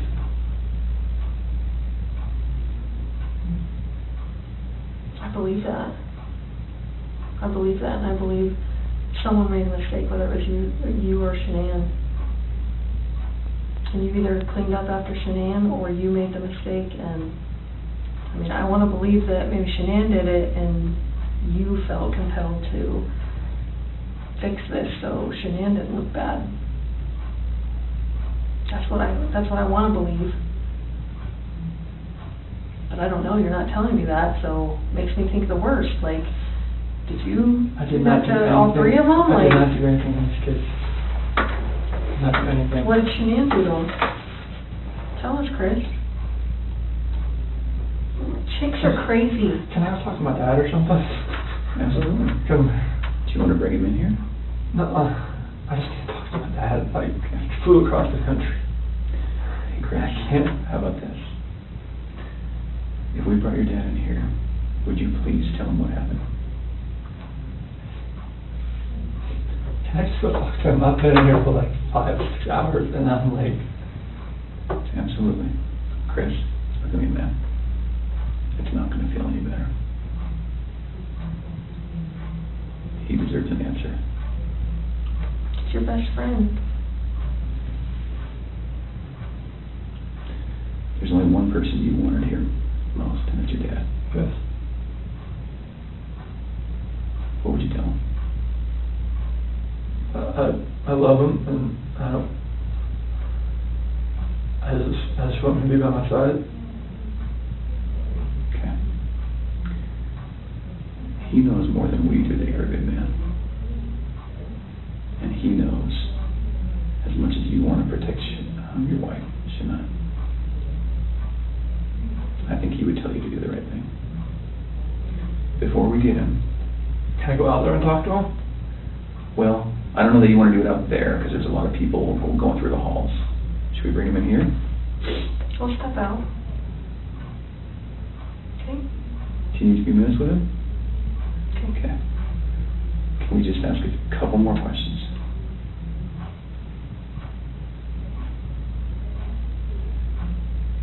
It seems like you're about to get it off your chest.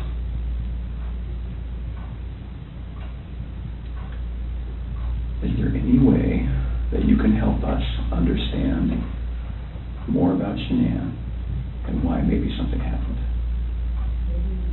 so that we don't get a bad picture about her? And what I mean is, what happened that night with her? As far as like after I talked to her? With the girls.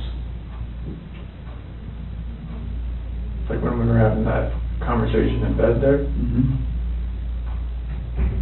Like when I talked to her about the separation and the house, and she asked me about the affair, and that's how that conversation went.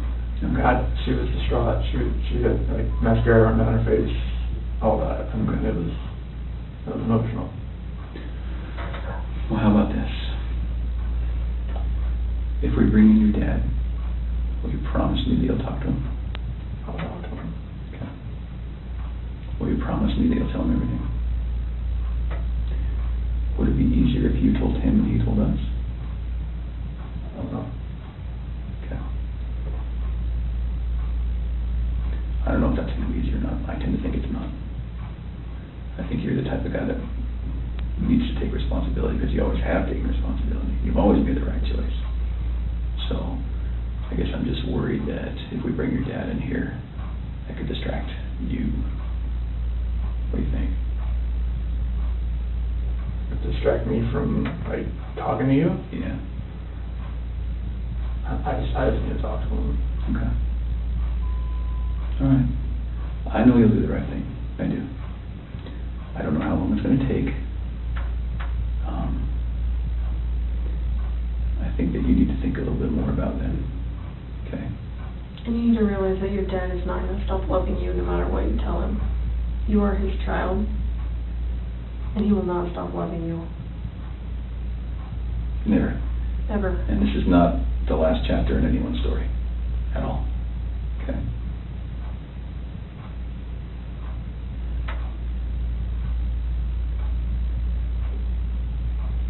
He's been here the whole time. You know, he didn't want to leave you. Have you ever seen, sometimes when an animal's owner dies, they stick around forever? I think that's your dad.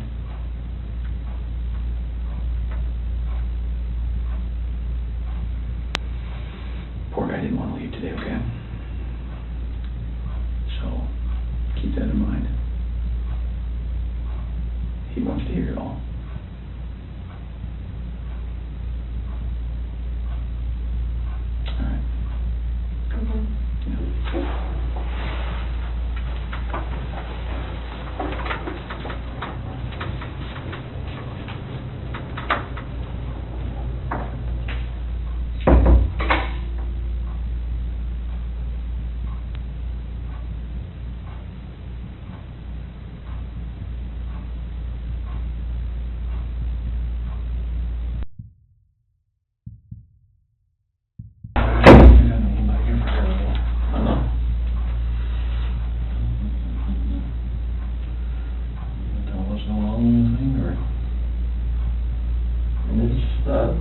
Polygraph failed it. Yeah, because there's too much emotions. So I mean, they're not gonna let me go.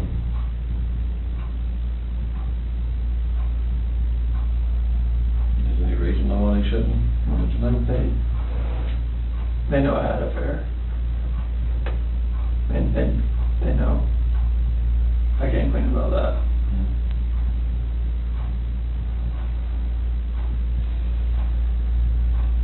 They know you had an affair. Anything else you want to tell me? What's going on, or what happened, or anything? Or you know anything about? When we had that conversation that morning,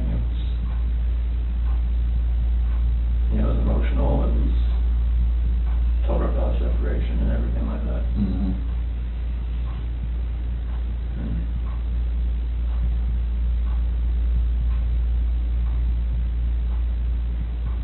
What happened after that? I mean, I went downstairs and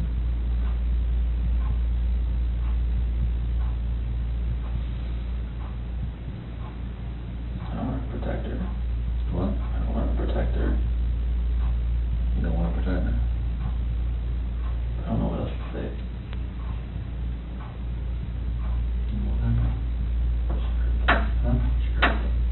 She hurt him? Yeah. And then I What now? I doubt not her. You hurt her? Did they leave after that, or what? So she started hurting the kids. Paper.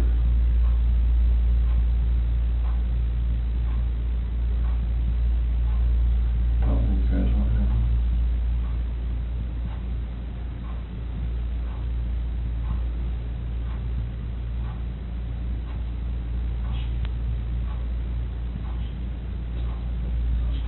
What? She smelled it. Or choking. I didn't hear anything. When I was downstairs, I came back up and they were gone.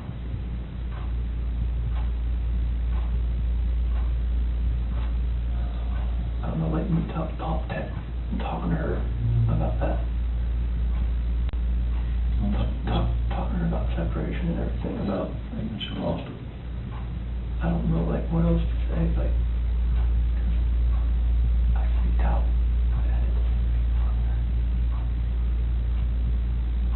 Those are my kids.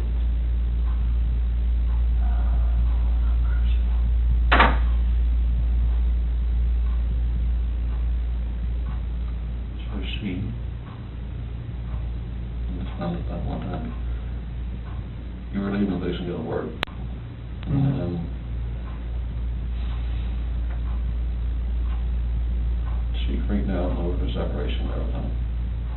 Like, she laid back down, but that's when I went downstairs, but I heard like a little commotion upstairs, but I didn't think anything of it. Mm-hmm. And then you went back upstairs and she was... Never, I could see, like, she was not out. What, choking her or... Did she kill her? They're blue. Both of them? Yeah. She choked both of them to death. I freaked out in the champagne.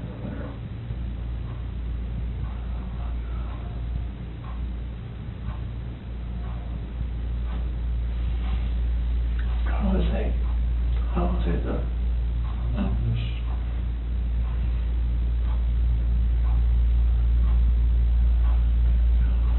I couldn't like call the cops about it.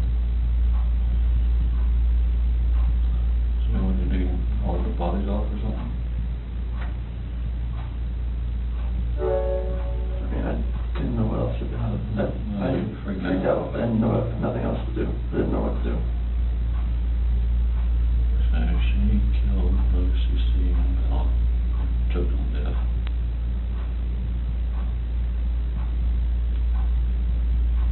And you lost it and choke her or... Mm-hmm. That's just rage. I hadn't...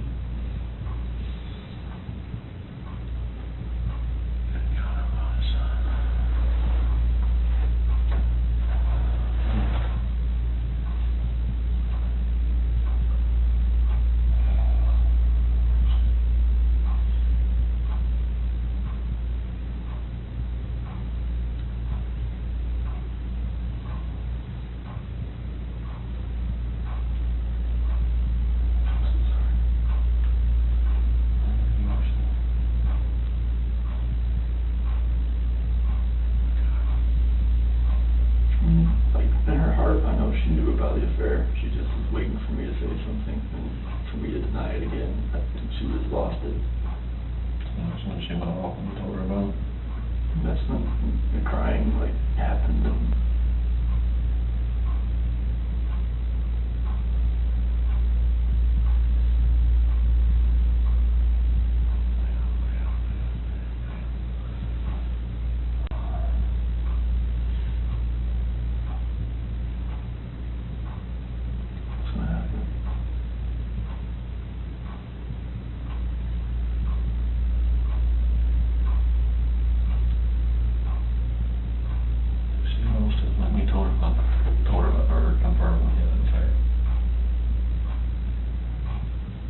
I didn't tell her how long, she just knew. She just knew. I could deny it all I want, she just knew.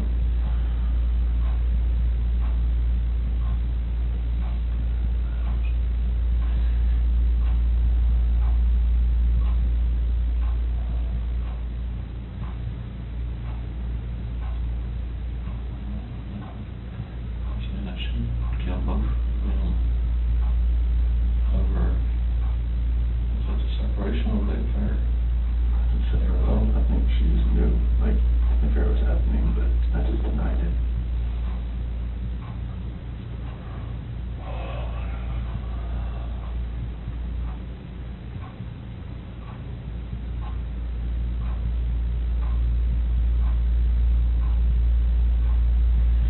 Don't you told her before on that about separation?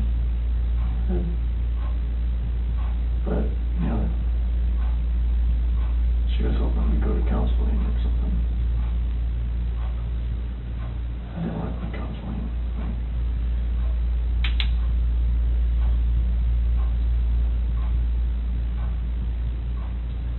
She lost it. And another separation. Did she break up the affair that morning too? Mm-hmm.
She lost a little separation.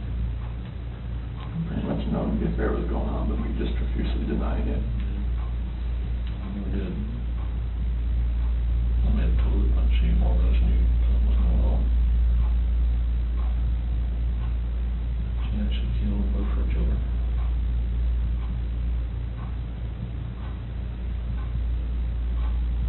And you snapped.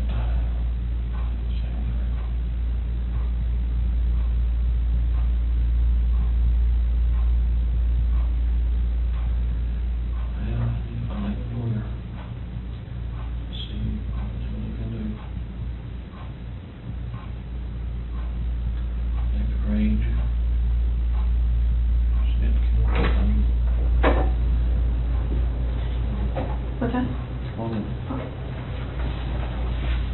Doing okay? I'm sure.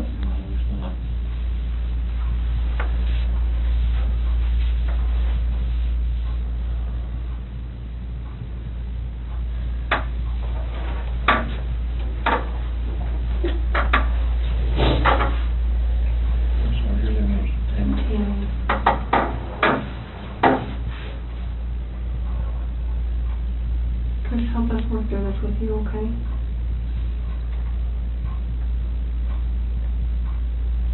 Will you tell us what you told your dad? After that conversation, take water up there, son. No, you're fine. Yeah. After that conversation we had, and she accused me of the affair, she, in her heart, she knew what was going on. And she knew about the dinner the other night. It was too much for just me. She knew about what now? When I told her I went to a Rockies game. I went out to bed.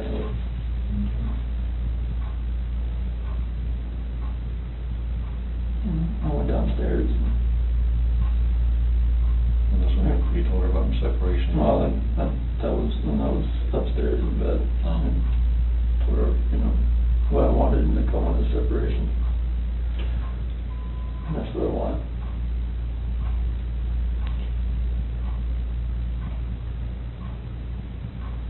What happened after that? I went downstairs and started packing up a few things. And I heard a couple things upstairs, but I didn't think anything of it.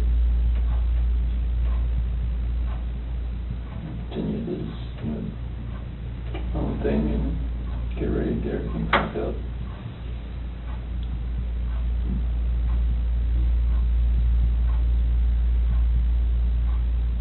What happened next?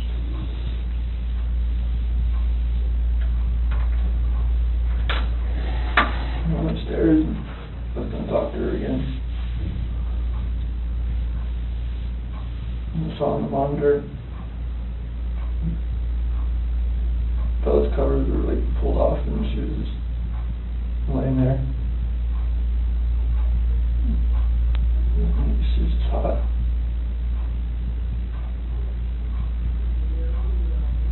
So I go over to Cece. She was in there with her.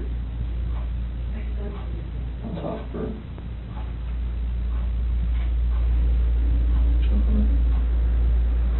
Freaked out.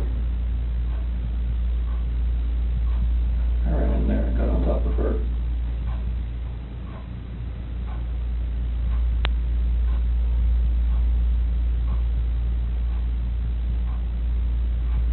What'd you do?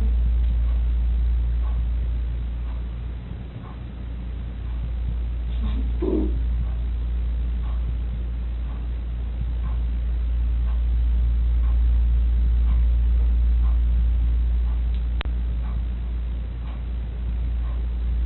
Those are my babies.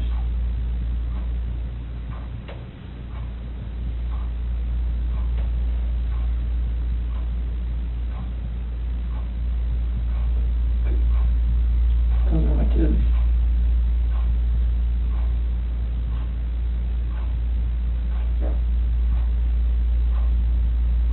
So what happened?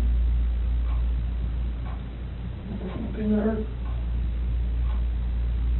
Who, Shannon?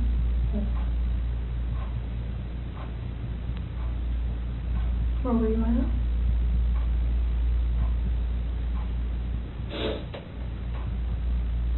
Right there.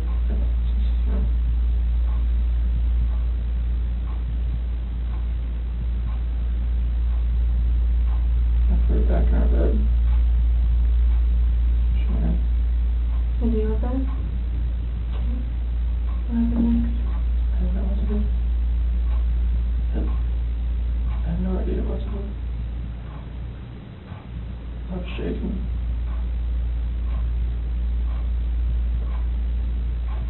Like both my kids were blue and they're gone.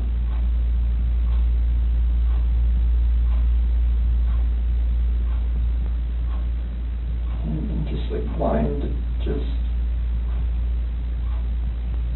I'm not that person, like I'm just like she hurt my kids.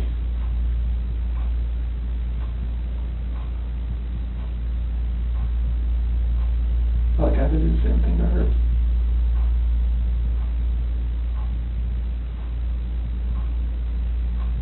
What happened after she was in your bed?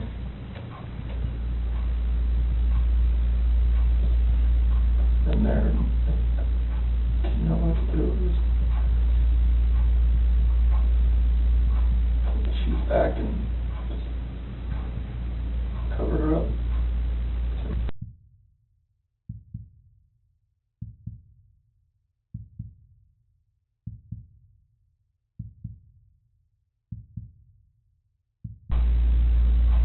Didn't know what to do.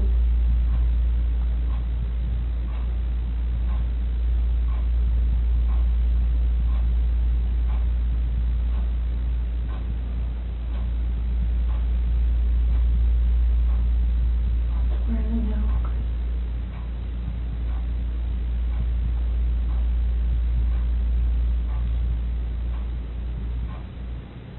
To find your babies.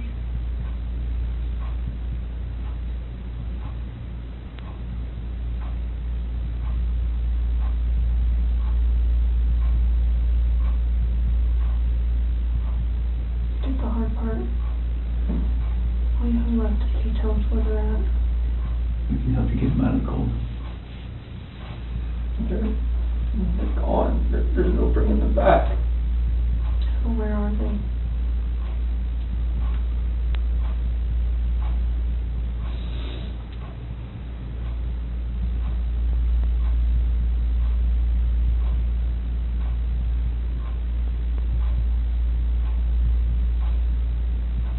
That first location I went to that day.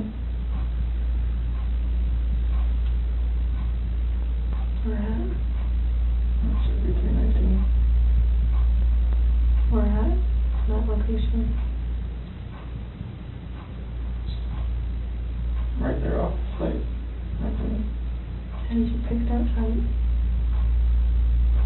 First site I was supposed to take them there. So where would we find them there?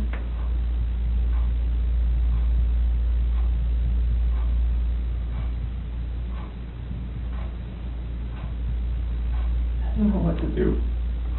I know. I didn't know what to fucking do. Like none of this made sense. Why would she hurt my fucking girls?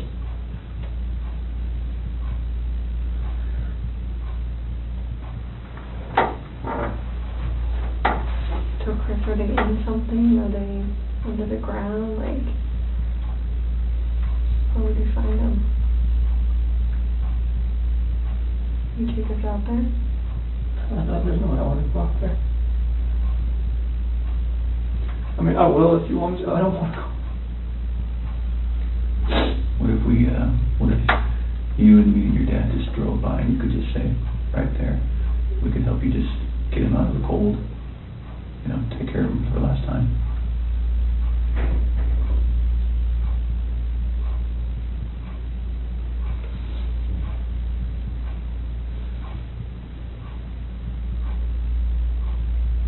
I'm sorry.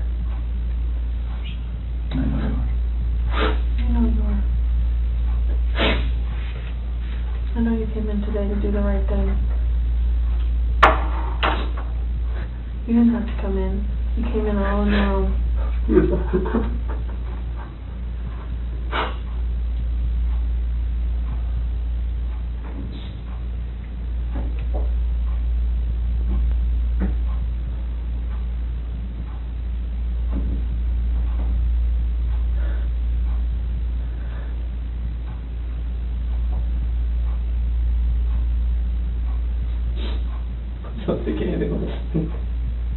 What?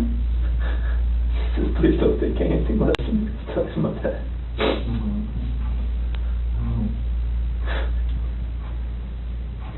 Are they all three out there, Chris? Yes. Okay. What was she doing to Cece? She's just on top of her. My hands around. Hands around what? Her neck. You saw it? I saw it on the monitor. Okay. That's why I ran in there. What'd she say? Threw her off and saw Cece was already blue. It's not moving. And just that blind rage, I just did the same thing to her.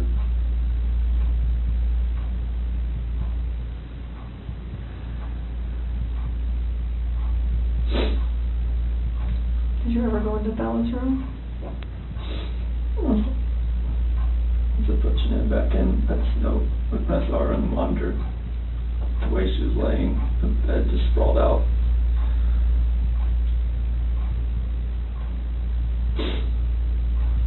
Is that when you packed up their special stuff? So where'd you put them? Get them out there. In the truck.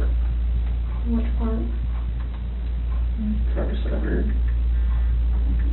In the passenger compartment? Driver's side in the rear. Right behind my seat.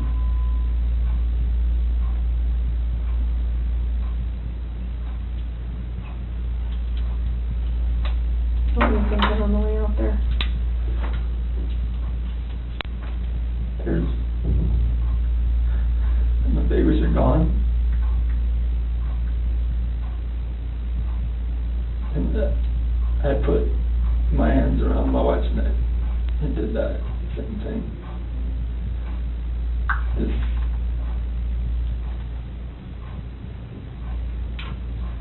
Did Shanann fight back at all when you did that?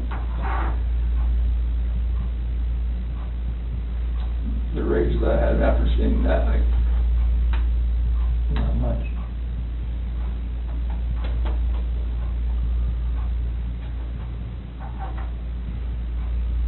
How do you know Shanann was dead? Smooth.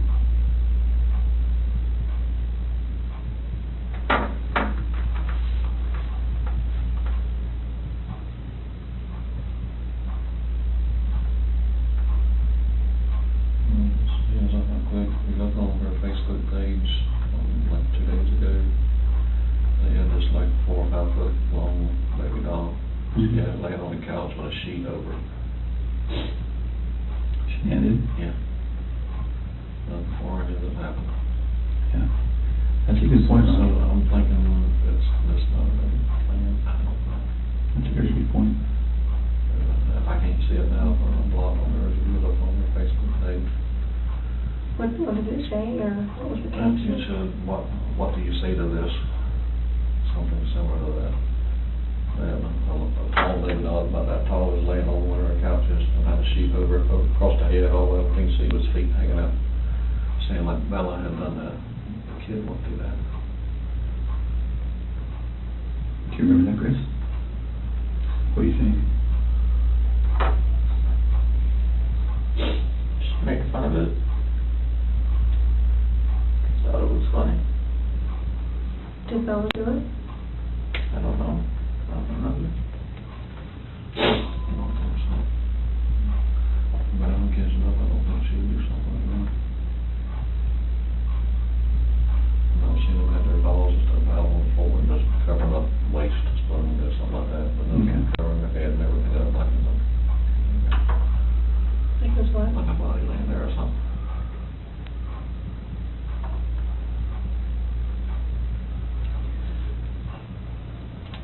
It sounds like kind of. I'm sorry, I lied to you.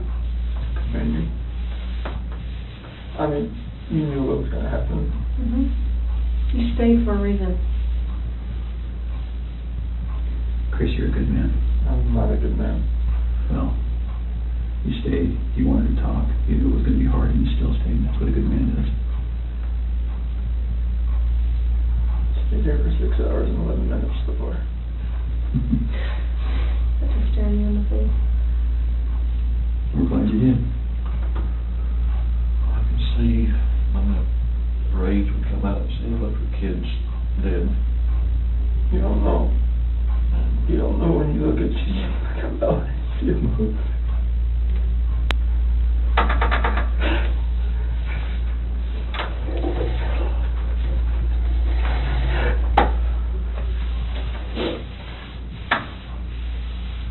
I told you your dad still love you, no matter what. Could you let someone kiss somebody?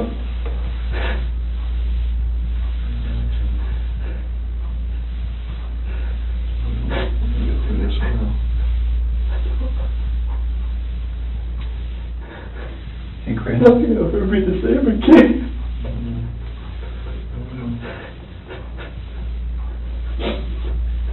When you came in, was your wife on top of her right when you came in? So you saw it in person? Because I saw the monitor, that's why I rushed in. So I went in there to talk to her again.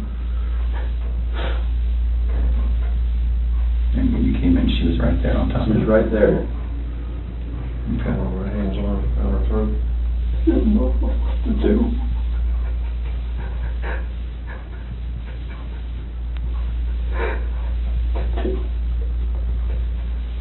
Were you trying to save Cece? Already blew in the face. She wasn't moving. Her head just banging over my left like that.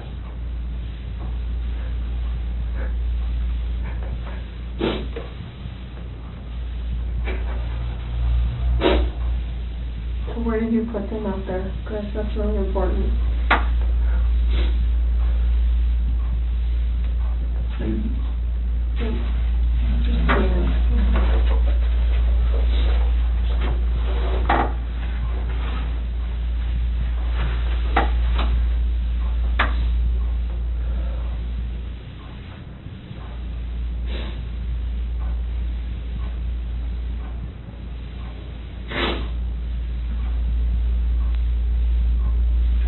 Something, or they under something, in something. I didn't know what else to do. I know, so tell me what you did. I know. I didn't know what else to do. I was so scared. I know. It's like my wife just did this, and I just did that. What do I do? Right.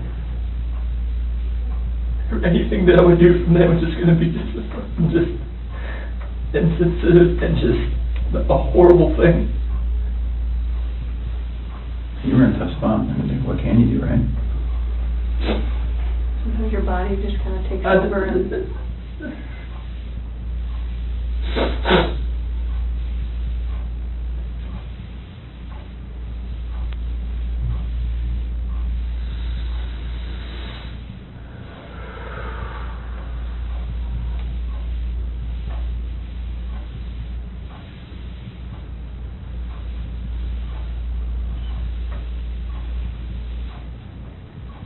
I'm looking at your dad here.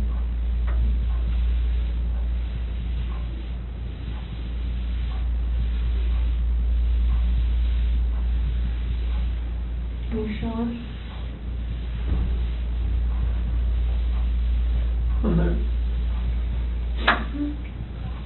What's going to happen? We're going to help him get out of there. Do you Like, what?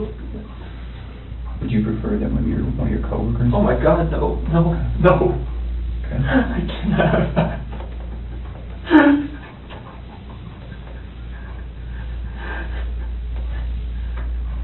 We're afraid something. You said that you're about to become a good man. They're going to see this. You're like, what the fuck did you do, Chris? Like, what? Like, why didn't you just go to college to begin with?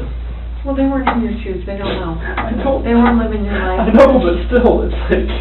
People are going to... I can never, like... We'll just go little steps at a time. How about that? I can't have anybody show you out there. Let anybody, no coworkers, please. Okay. I mean, they're just going to form their own opinions anyways once they figure everything out anyway. We'll find it anyway. We'll just take little steps tonight then. How about that? Yeah, do you have to have any of them with you? No? No. We prefer you. Can you and me and Tammy and Ronnie get in the car and just drive out there? Just general direction. You just point it? Take it from there. Chris, I know they're gone, but they're still your babies, and you're still their dad. And you don't want them out there. I don't want them out there. And you don't want someone else to find them out there. You don't, I promise you.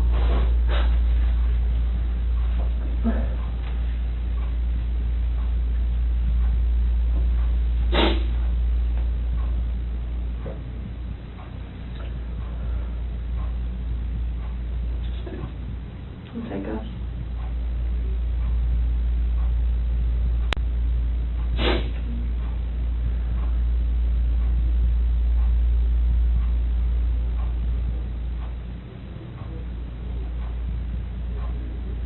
You give us a second so we can kind of get some things arranged.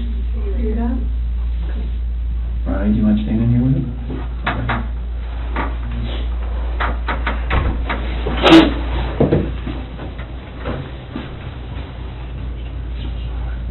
What the fuck is this?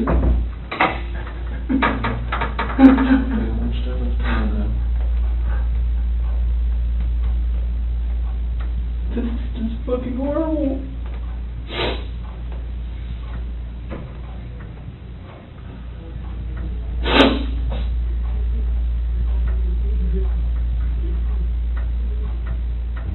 The problem is I don't even know if they believe me or not.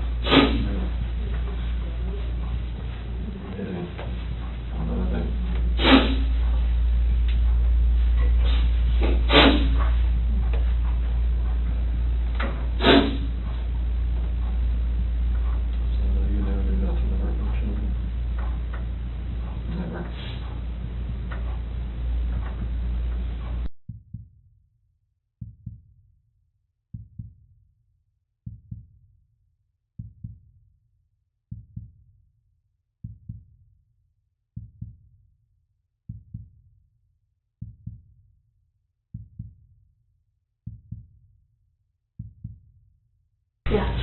I'm gonna have to text my daughter after I go to my house before my wife finds out. This ain't gonna be on the news anytime soon, or is it? No, not tonight. I can't imagine tonight, no. I mean, I don't really have much say in that, but I can't see that. Do you want me to take you out to the lobby and you can go to the bathroom and then text your wife and stuff, talk to them? You might want to go outside. Yeah, I'm gonna go outside. Just watch the press people around. Yeah, I'll see if I go out there while you're over there. You want your water? You want to take your water with you? Yeah. We're going to try to do our best to make sure that we don't stand to gain anything by broadcasting any of this. That's not what law enforcement is ever really about. So we're going to try our best to handle that as discreetly as possible, but they're pretty good at what they do too. So I'm not from around here neither, are you? I've only been here a few years. Okay. Yeah. I'm going to find a lawyer or something for, not a public defender, but somebody else. We can talk about that later. Yeah. Get your phone. You got it? Okay. Let's go this way. All right, we'll stop.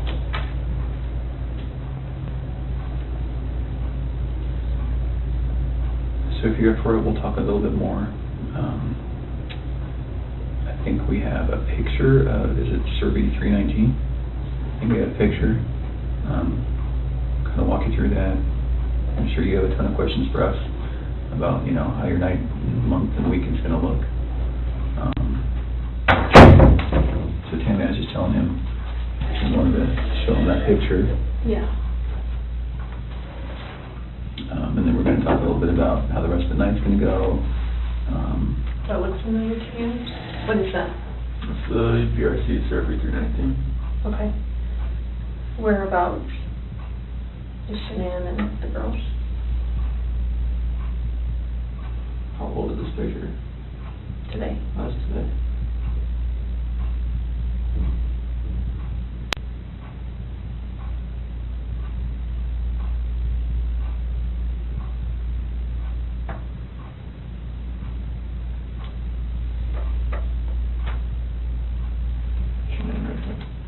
Okay, can you mark it for me?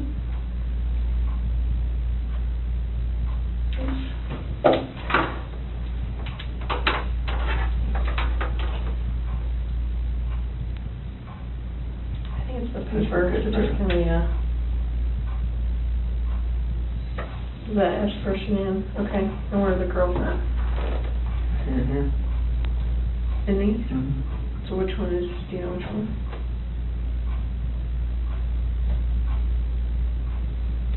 Are they in the tanks? Can somebody who doesn't know what they're doing open those? Okay, it's easy to open them. What's in the tanks? It's a mixture of oil and water.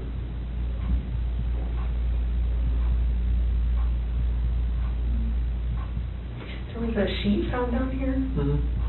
Where's that from? That was what Chanel was wrapped in. What about the girlies? What were they wrapped in? Just in their pajamas? Not with their blankets or anything? Where did their blankets and toys and stuff go? Probably blew away in the wind or something right here. Where did you set them or put them? It was right here, but So how did you dig this out? I'm assuming that's under dirt. How did you dig that? it's a shovel in the back of my truck. That's what I always have. It's like a work shovel? Is it still there?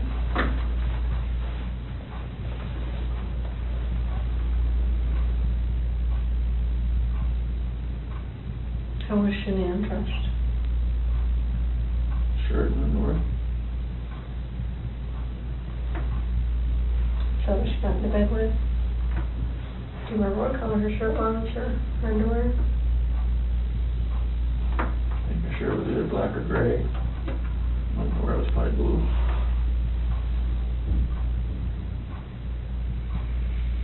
How much time passed, do you think, from the time that she was back in the bed until you put them in the truck?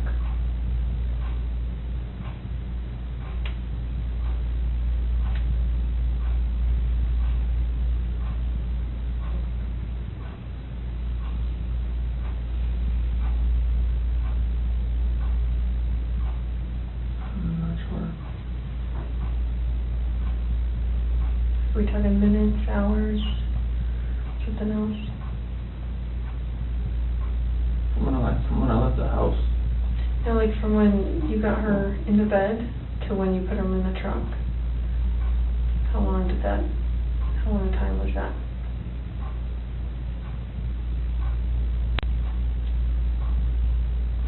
So like from when pushing her in my truck, from the bed to the truck. Yeah, from your master bed to the truck, yeah. Minutes. Okay. Because you talked about covering her up or something. Yeah. And the sheet.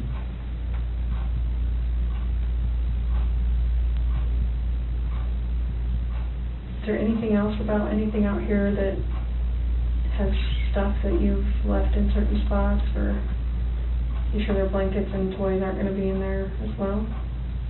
Not because it was right here with that sheet.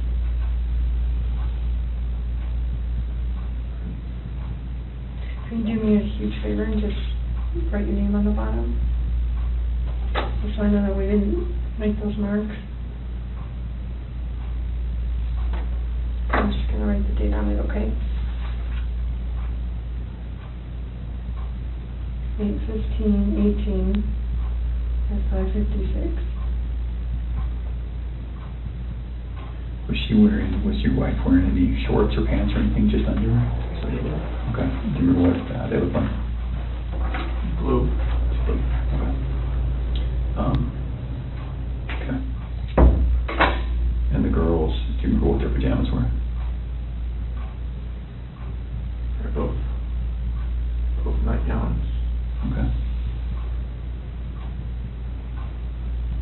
Celeste, I think, was that pink one with the like curves on it. Okay. I think Bella's was, yeah, her unicorn or believe on it or something. Okay. So it sounds like, it feels like to me, now we know pretty well how to go get them. Is there anything else we need to know?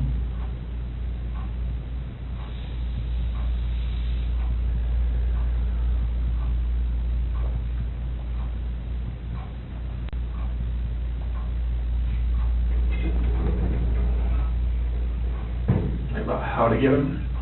Yeah. Does someone have to climb up to the top and unscrew something and then lower something down to get them? They're like, it's just a hatch from the top, and they're like 20-foot tanks. How far down are they? Wherever the food level is in the tank, I'm not sure. Okay. What was it when you were there? I don't know, I didn't, Okay. I wasn't looking for that. Okay. All right. You need me to go out there or no? I don't think so. Would you prefer not to? I didn't know if you needed help getting there. Yeah, I don't know. I think once we got that picture, because we didn't really know how much about the location that the other police officers knew, but it sounds like they knew somehow right how to get to 319. So, and I think that's how they got that picture.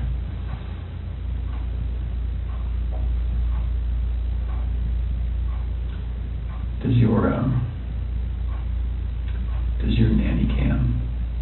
Do you have a nanny cam, right? It's a monitor. Video monitor. Is it a video one? It's like it cycles back and forth. Between what? Bella and Cece's room. Oh, okay.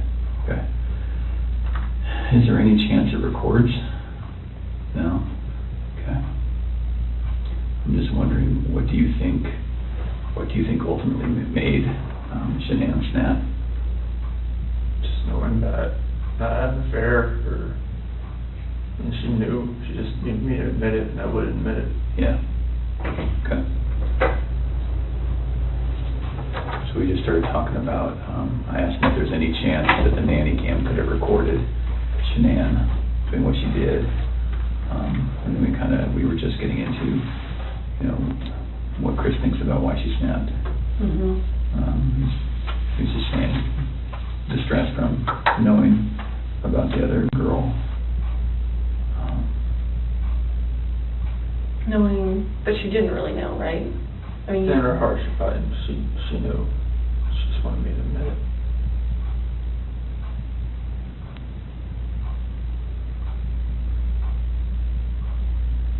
Can we talk about a couple tough things? I think we need to get it out of the way and just really get it out, just to make sure you have every chance to explain exactly what happened and we have every chance to ask questions. So the conversation happened. You go downstairs. She's still upstairs. And then you see what? I hear this commotion upstairs, just like little noises like that. Okay. Didn't think anything of it.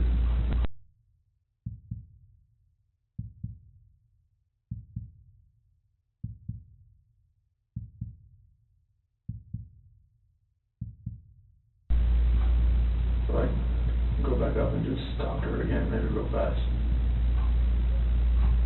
And go into their room, her master bedroom.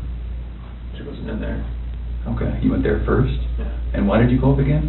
Just to go up and talk to her again. Oh, okay. So it's not as though that noise made you run up, you just stopped? No, I didn't. It didn't. Okay. Anything in the register or anything like that.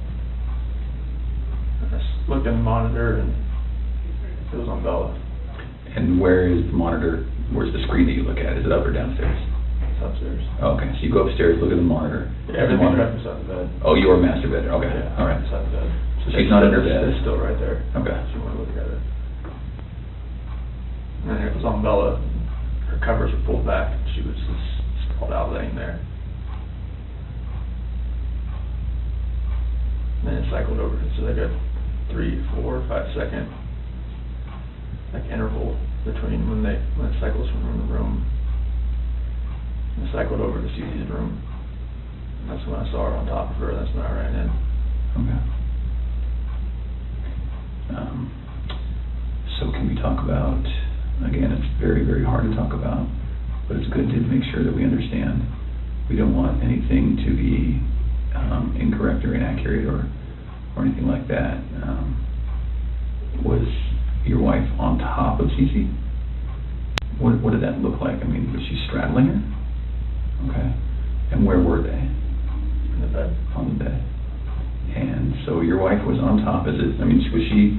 That's when I was walking up from the back. Okay. So you saw it from the back? Yeah. Okay. But she was doing this? It looked like it was like this. Yeah, okay. And then was Cece face up, face down, what? Off to the side. Oh, she was laying on her side, okay. And that's when I pulled her off. And okay. She was limp and she was blue. Okay. There was no movement at all. Oh, she was limp and blue, or limping and blue? Limp and limp and blue, okay. It's like her body was like, right. You pick her arm up and sure. it just falls. Okay. And then what happened? I looked at her and I just got on top of her and you got on top of Shanann? Did the same thing. Okay. Did you have to knock her down? No. She was already on the ground? I just pulled her off on the bed. And oh, kind of one movement? Yeah. Okay. So it's not as though you I didn't pulled her off? No. Like I pulled her down and did that. I didn't know. I lost it. Sure. Okay. So Shanann was laying on the ground? On the bed. On the bed? Yeah, like when she was on top of the seat, I saw what was happening. I pulled her, went down on the bed. How big was the bed? What kind of size is it? Full, clean, you know? I think it's it's probably a queen of some sort. Okay. I have a picture of it somewhere, I think.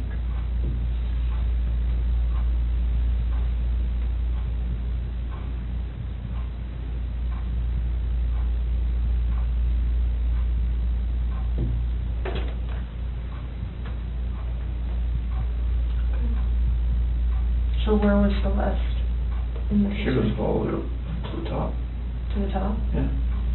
And I went in and pulled Shanann down, it was crossways. Like So she was laying this way, as I was.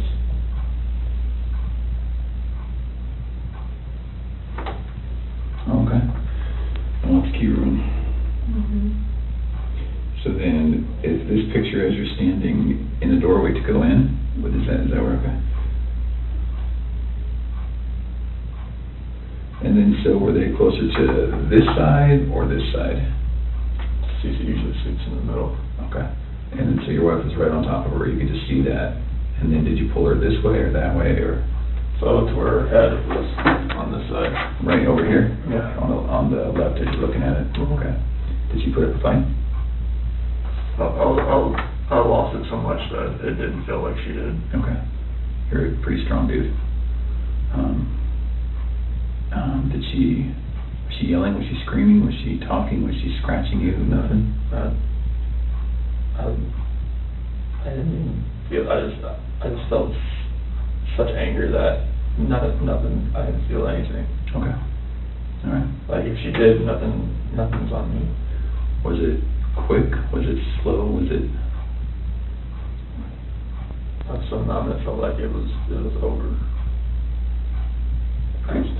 Over fast? Okay. Felt like I would. Is it possible her neck's broken? No. So okay. I've never broken a bone, so I don't know. Okay. All right. Was it a choke like this, or was it like a headlock? A choke. Okay. All right. Can you put your hands out like you had your hands? Like that. Like that? Right. And your wife, you saw her with one hand or two hands? I just coming from the back, I couldn't really tell.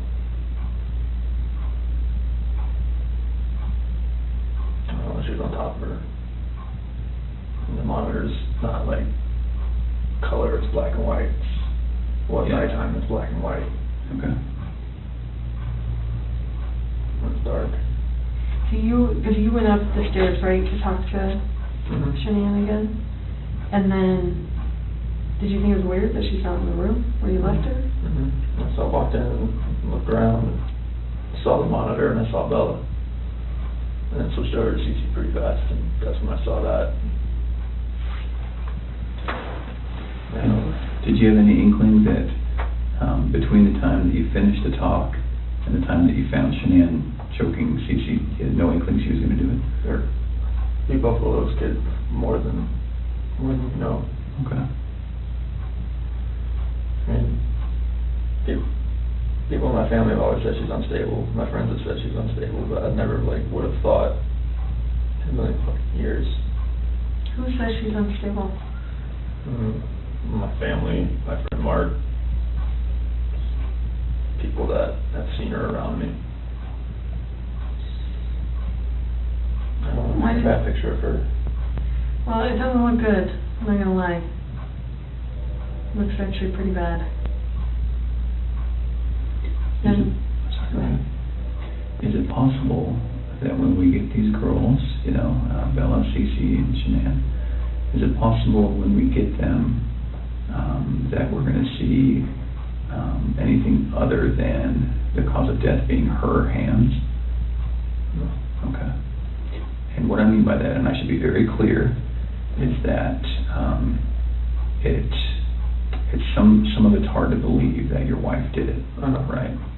You can imagine that. I know. Okay.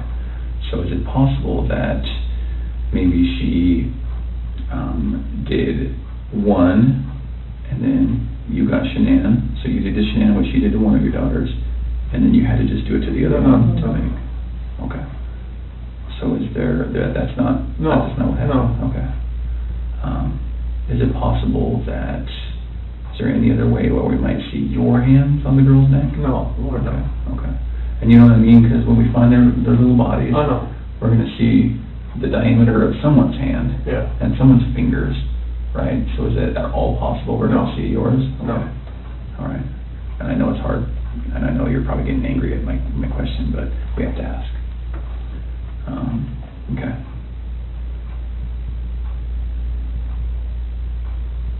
what do you think of that, Chris? Let my family down. Let my dad down, let my mom, sister, nephew, nieces, friends, co-workers. Everybody.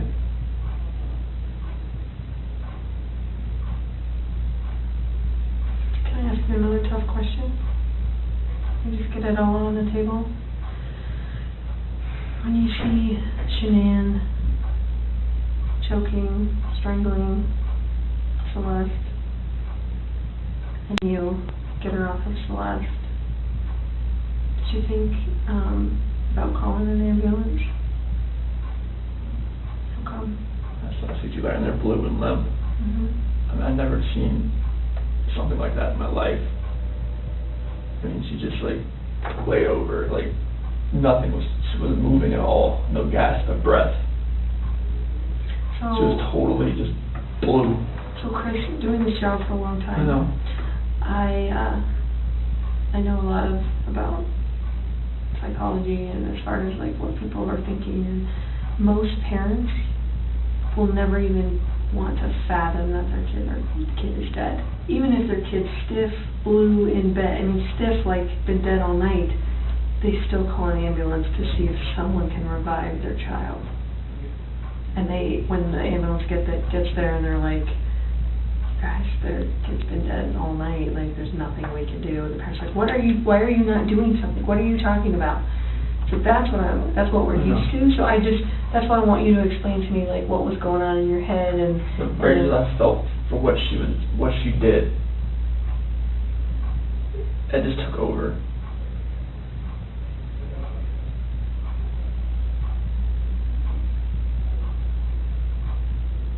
But do you see that? I kind of understand. I see where you're coming from. Most parents would still try and call. I see where you're coming from. Yeah.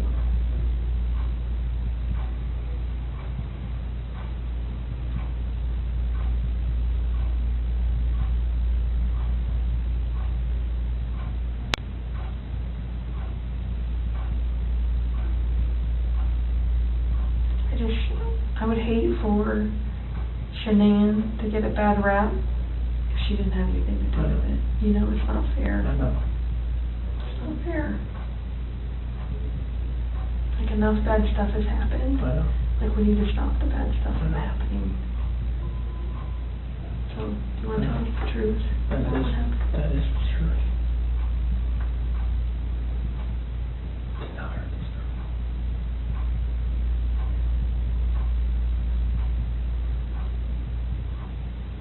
I want to make sure. So you're good with the public knowing that Shanann killed her daughters? I did not hurt these girls. Are you okay with the public knowing that Shanann? Yeah, because I did not hurt these girls.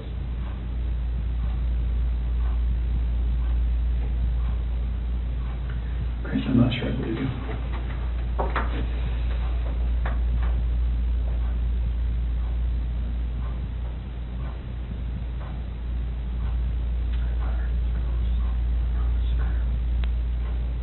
I don't think you meant to. I don't think you meant to. I didn't hurt them. You didn't save them either. You know? I know that. I know that. So that doesn't make sense either. None of this makes sense. Nothing like why she would be there. None of this makes sense.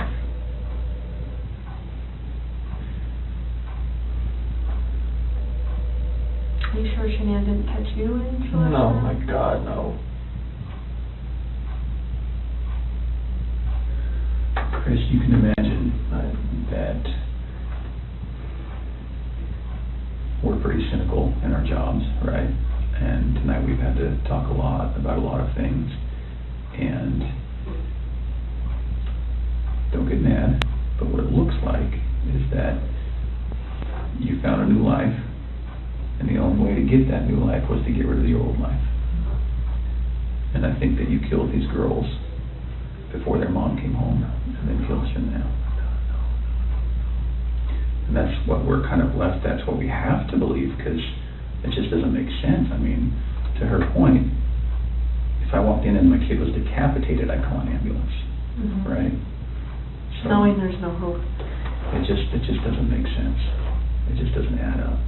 So either you're this monster who says, I just want this young, hot girlfriend, so I'm going to kill everyone and hope it works out, or something. So I think we're very, very close to the truth, but not quite there yet. So if you're not that monster... I'm not a monster. I didn't kill my babies. Okay.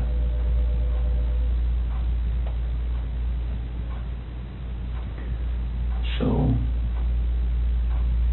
tell us what actually happened. I told you what happened. I know, but, you know, we're getting later into the day. We've done this a few times, and we talk, then we show you a little bit of what we're working with, some evidence and facts that we know, and then we kind of get our way to the truth. Just the truth. Okay. Everything I've told you. Truth. So what's going to happen when their cause of death comes back to you for the girls? It's not going to. Okay. You sure? I'm 100% positive it's not going to come back to me. Who's it going to come back to? That was on top of Cece. Okay. What do you want me to say? I just want the truth. That is the truth.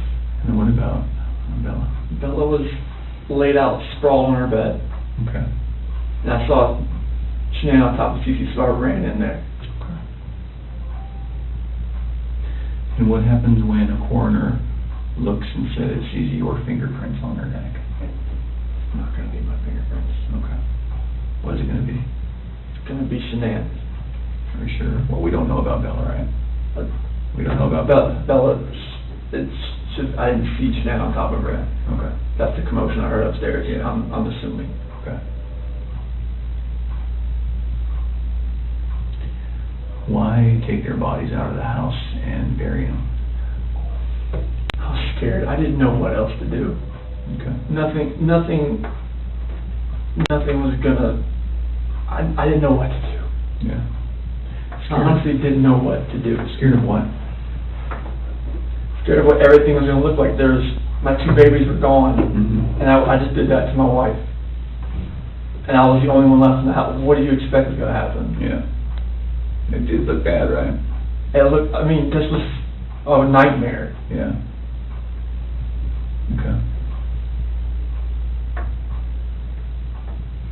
Just think as many problems as you've had with Shanann, at the end of the day, she seemed like she was a pretty good mom, right? I was a pretty good dad as well. You never really know a person until you don't know a person.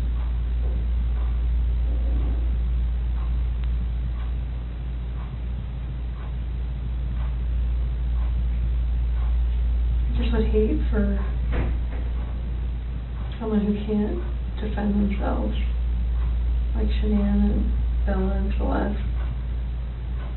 Like, I mean, if you're not being truthful about who took their lives, like, that's on them, too. And you don't want to do that to them. I'm not doing that to them. I'm just saying, I mean... No, I'm not doing that to them.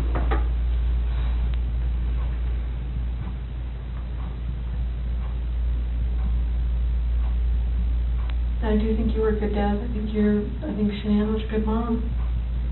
I think you guys were doing everything you could possibly do for those girls. I mean, look at them. Why didn't you put Shanann in the tanks?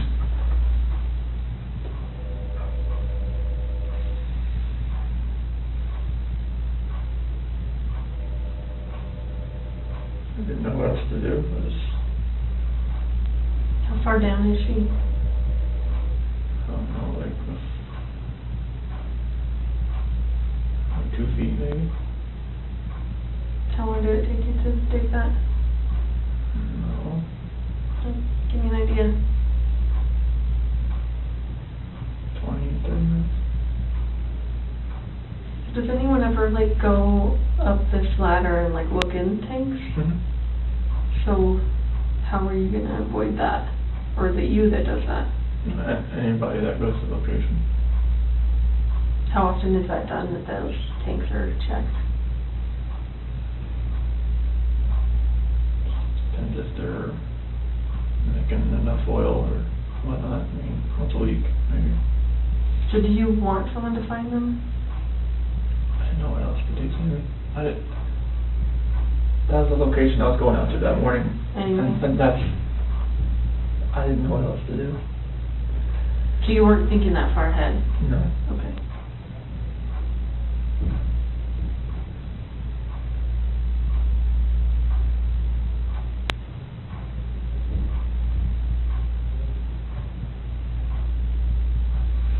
Yesterday when you were talking,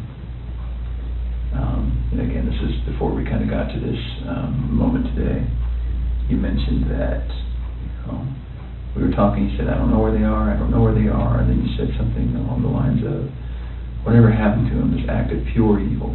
What did that mean? This is the evil that I saw when I walked behind Shanann and she was on top of CC. And then I felt evil for what I did to Shanann. Okay.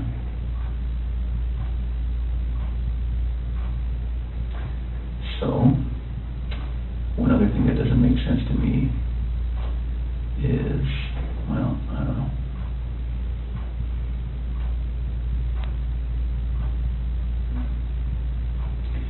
Can you walk me through again, when you walked in, what did she look like? What did Shanann look like? All you saw was her back. Was it the same shirt that you buried her in? Same underwear? And then was she wearing pajamas? Shanann? Yeah. No, that's what she sleeps in. Oh, she sleeps in her underwear. Okay, and no pajamas, no shorts, nothing like that. So then, when you grab her, just as is, that's how she gets to the truck, that's how she gets to the site. Okay. So did Shanann ever go to bed? Like when I put her back in the bed. No, like when she got home. Did any of that happen where she got into bed and then you woke her up at 4? Like, is all of that true? Because it looks like there's some purchase of some hair care products at like 2:30 in the morning. Do you know about that? Hair care products? And her credit card was denied? No. You said you don't really use the credit card, so it probably My credit card, no. Would you have bought hair care products at 2:30 in the morning that morning? No. Did she get mad at you because there's no money when she woke up? Like, was that part of the... This is the first I've heard of that. Okay. As far as hair care products and the card being denied. Okay. And I'm not lying about that, that's why I'm asking. That is something that came up. Is there any reason she would have a black eye, Shanann? Not from a slap or a punch or nothing like that? Never Okay. punched her or slapped her. Is there any reason she would have a stab mark on her body? No. Okay. And no other reason for death? Coroner's not going to find rat poison in her stomach? The only way that she died, she was living, breathing, and wasn't living, breathing after your hands on her neck. Okay.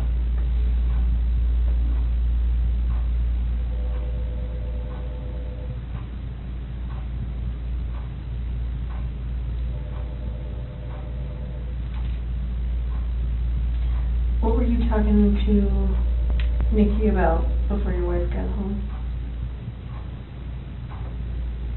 Before she got home? You talked for like several hours. I think our day, I mean, we talked a lot. It was very conversations and just random conversations. We talked a lot. Does Nikki know about any of this? Seriously. Well, she doesn't know, like, I mean, she knows, like, from the news and everything like that. Anything else? Did you share with her anything? Did she know your wife was pregnant? She does now, and I told her that. She didn't know at the time? How come you didn't tell her? So I was scared too. Felt like, you know, like she wouldn't even like gone on a date with me, and she knew that, so it was... Did she know you were married with kids? Yes. Okay. But just not pregnant? Yes.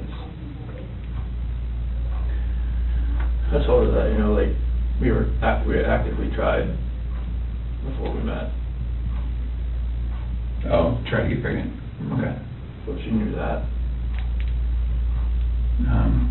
You can imagine that when we go talk to people going forward, everyone's going to try to distance themselves from any of this. Yes. And so if what's going to happen when Nikki says, no, it was our plan to kill everyone and run off together?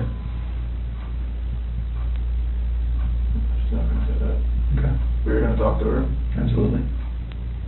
I have to. So can we get ahead of that for you? Can we get all of that out right now? I mean, so are you sure she's not going to say, oh, I kind of knew he was going to kill him? No. She's not going to say that? No. Okay. And she's not going to say, boy, we were making plans about buying a house or an apartment. She going to say that? No, like, She she was was just, just, like, once I had my own place, like, we could, you know, like, hang out more. okay. So after the separation, after that dust settled, then you would have availability to go see Nikki. You guys had talks like that? Yeah, I mean, like, she generally liked me. Okay. Please don't put her name out there in the news, though. She's been through enough in her life now. Stuff like that we never try to put out. But I just know, like, the press, if they got wind of an affair, they would drag her through the mud. I don't want that. Yeah. We're certainly not going to try to make that happen. It's vulnerable on any of this. I know this press finds ways. That's everything.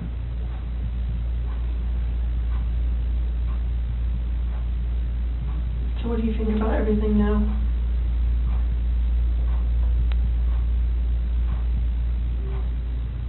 Do you feel sorry for what you did? I wish I wouldn't have lost control and got on top of Shannon and did that. And then did that. What? Took him out to the well site? Yes.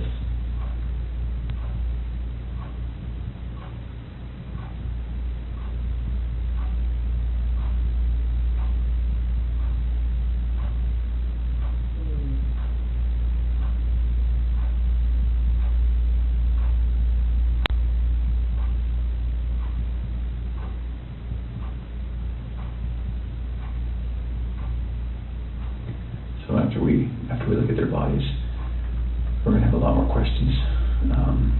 Things are going to be different then, but if you're willing, we'd love to talk to you then too.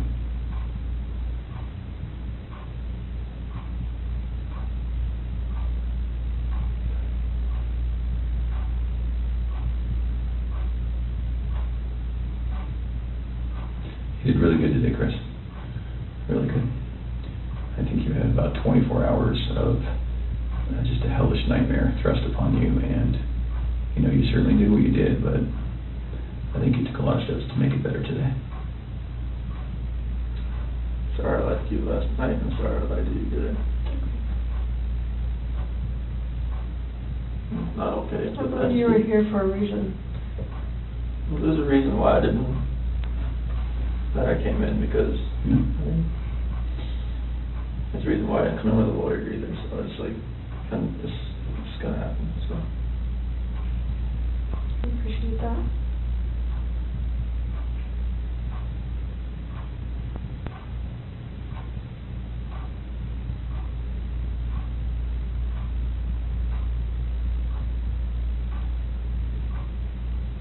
You know, eventually they were going to find them out there.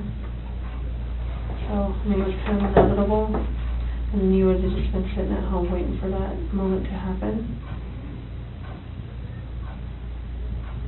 And then what? Then what does it look like? It looks...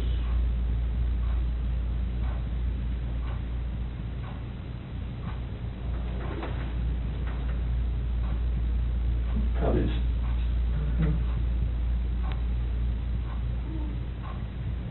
But there's many people that say that you're an amazing guy and you would never do anything bad and has never lost your temper, and you know, all those people that say that about you, there's just as many that would say that about Shanann.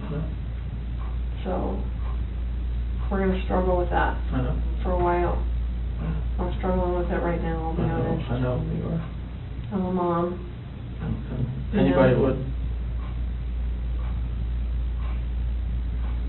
How do we prove best that Shanann did it?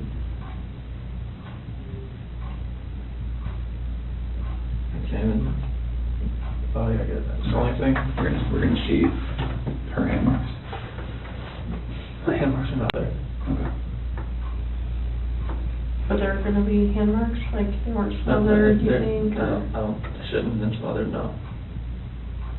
And Bella, I don't know, but she was on top of her, and her head was to the side. And there was no pillow on top of her. I didn't see you on the camera off. Didn't see one on top of her, no. Why were there sheets in the trash in the kitchen? Because those are the same ones out there. I didn't know what else to do. I knew eventually this was going to figure out find Shanann. I mean, because... So is she still wrapped in the sheet down in here? It was just laying off to the side. Or maybe the wind took it. So it's right here now? Yeah. It was just next to the side? Like you didn't even try and hide that? I was so scared, I didn't know what to do. Okay. Did someone come up on you or something? No, I mean... Were you afraid they were going to start showing up? I knew they were on their way out there, but I mean, it's a long way out there. So I know, and before I forget, I know that they collected a lot of electronics out of your house, like routers and that kind of stuff. Like that's not going to show that she was using her phone like at a time that you said she was strangling the kids or something, right? Okay. What is the password to like all the electronics in your house? I know there was an iPad. iPad should be 2385. 2385. Is there there's not one for the Apple Watches, is there? Should be 2385. Is that for yours too? 3387.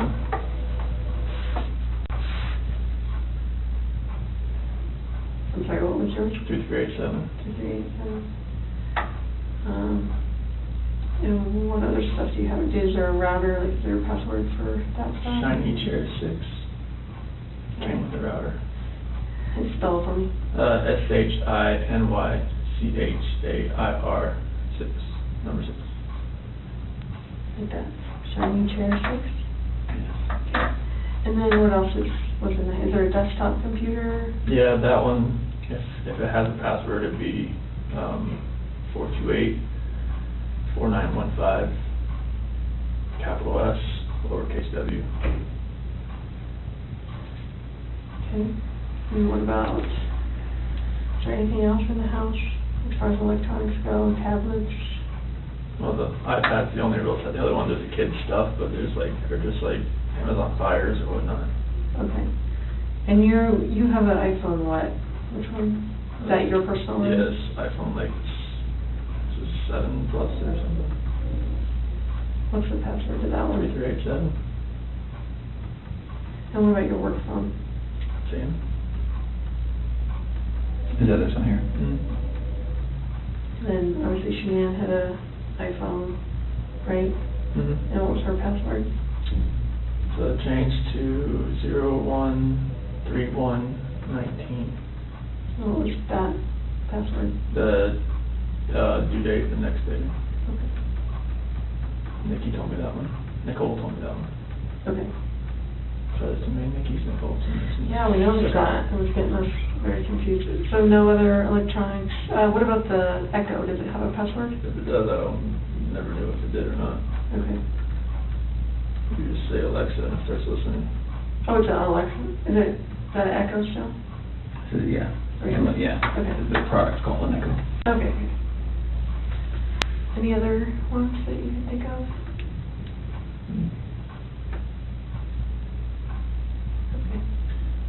Where do you guys bank? Chase in USA. Which one was the, when you went out to dinner with Nikki? Chase. That was Chase. And USAA, is that mortgage, is that bank, is that both? Chase is our mortgage lender. Okay. Do you have checking through them too, right? Yes.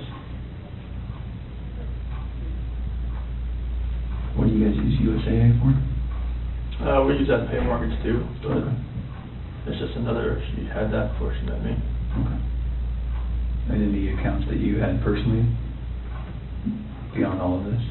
Okay.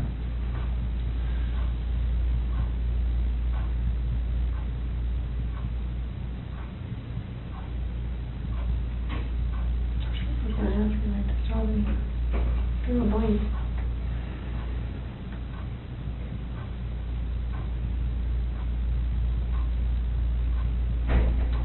Oh, the security system.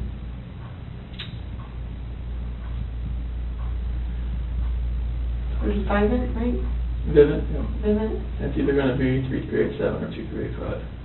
One of the two. And the passcode, like is Mustang for if you ever have to talk to them. Verbal passcode.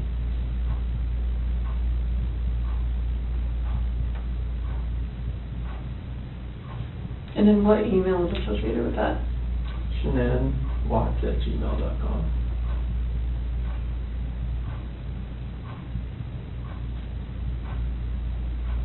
Do you know her Gmail password? Repeat that 428-4915. It's just any of her, if most of her passwords are that. Okay. Amazon, everything. And what is that? Is a phone number you said? Yeah. What phone number is that? Her ex-husband's mom. Okay, that's weird. You stick with the password. She just remembers it? She's had it that long. They were really good friends. Oh, okay. So she just kept it.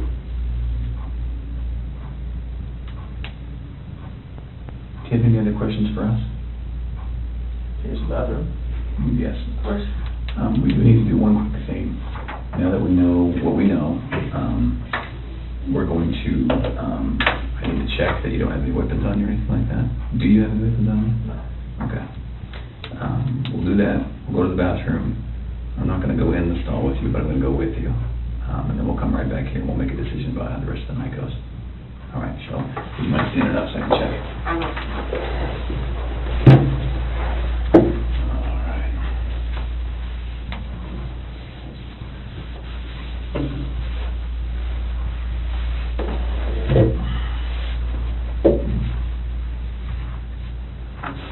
All right, let's go to the bathroom. Okay, so leave this in there? Yes, please.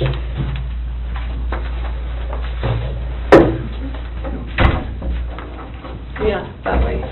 There you go. Take a red.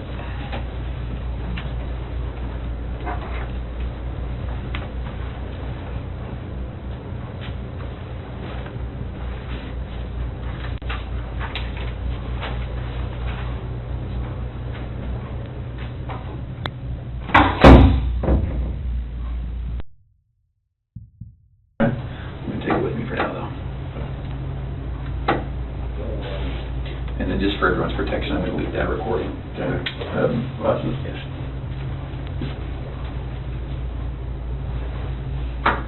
What's that?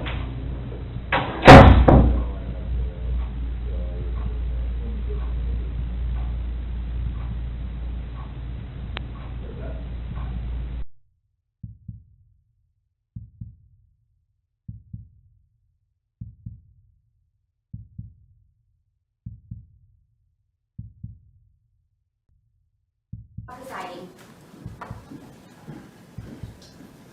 Good morning and welcome to be seated.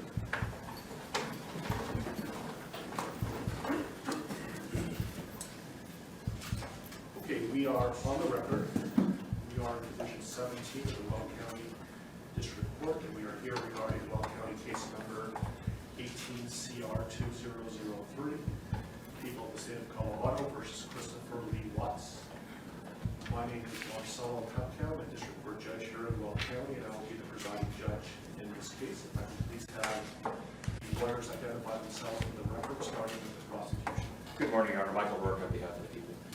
Patrick Roach on behalf of the people. Your Honor, John Walsh on behalf of the defense. Jim Merson on behalf of Mr. Watts. Thank you. Thank you. And Mr. Rourke, do you want to make a record regarding compliance with the Victims' Rights Act? Yes, Your Honor. We are in compliance with the Victims' Rights Act. Frank Rusick, who is Shanann Watts' father, is present in the courtroom, as is Frankie Rusick, who is Shanann Watts' brother. They are present in the courtroom, and we have advised them of the purpose of today's hearing and what we expect to occur. Thank you. Mr. Watts, last week I gave you a limited advisement because charges had not been filed. They have now been filed, so I'm going to give you a full advisement. If at any time you have any questions, please let me know, and welcome also to certainly consult with your attorneys, okay? Yes, sir. So, you do not need to make any statements. Any statements you make can be used against you. Do you understand? Yes, sir. You have the right to be represented by counsel, and if you're indigent, you have the right to request the appointment of counsel or consult with the public defender before any further proceedings are held, and I see that you've taken advantage of that right. Any plea that you make must be made voluntarily and not the result of undue influence or coercion. You understand? Yes, sir. At this point, I have denied your right to bail, given the charges. You can certainly have a conversation shortly about that issue. You have the right to understand the nature of the charges. We'll go over that in a moment. You have the right to a jury trial. You also have the right to demand and receive a preliminary hearing within a reasonable time to determine whether probable cause exists to believe that the offenses charged were committed by you.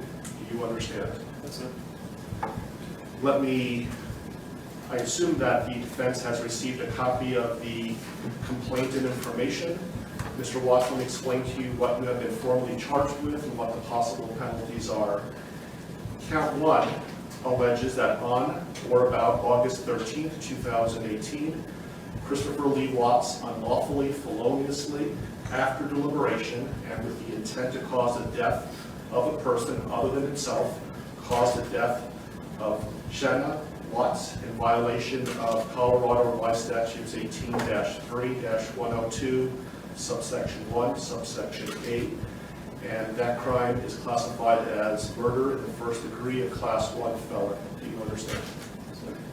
Count 2 alleges murder in the first degree, also a class 1 felony, and it reads that between and including August 12, 2018 and August 13, 2018, Christopher Lee Watts unlawfully, feloniously, after deliberation, and with the intent to cause the death of a person other than himself, caused the death of Bella Watts in violation of Colorado Revised Statutes 18-3-102, subsection 1, subsection 8.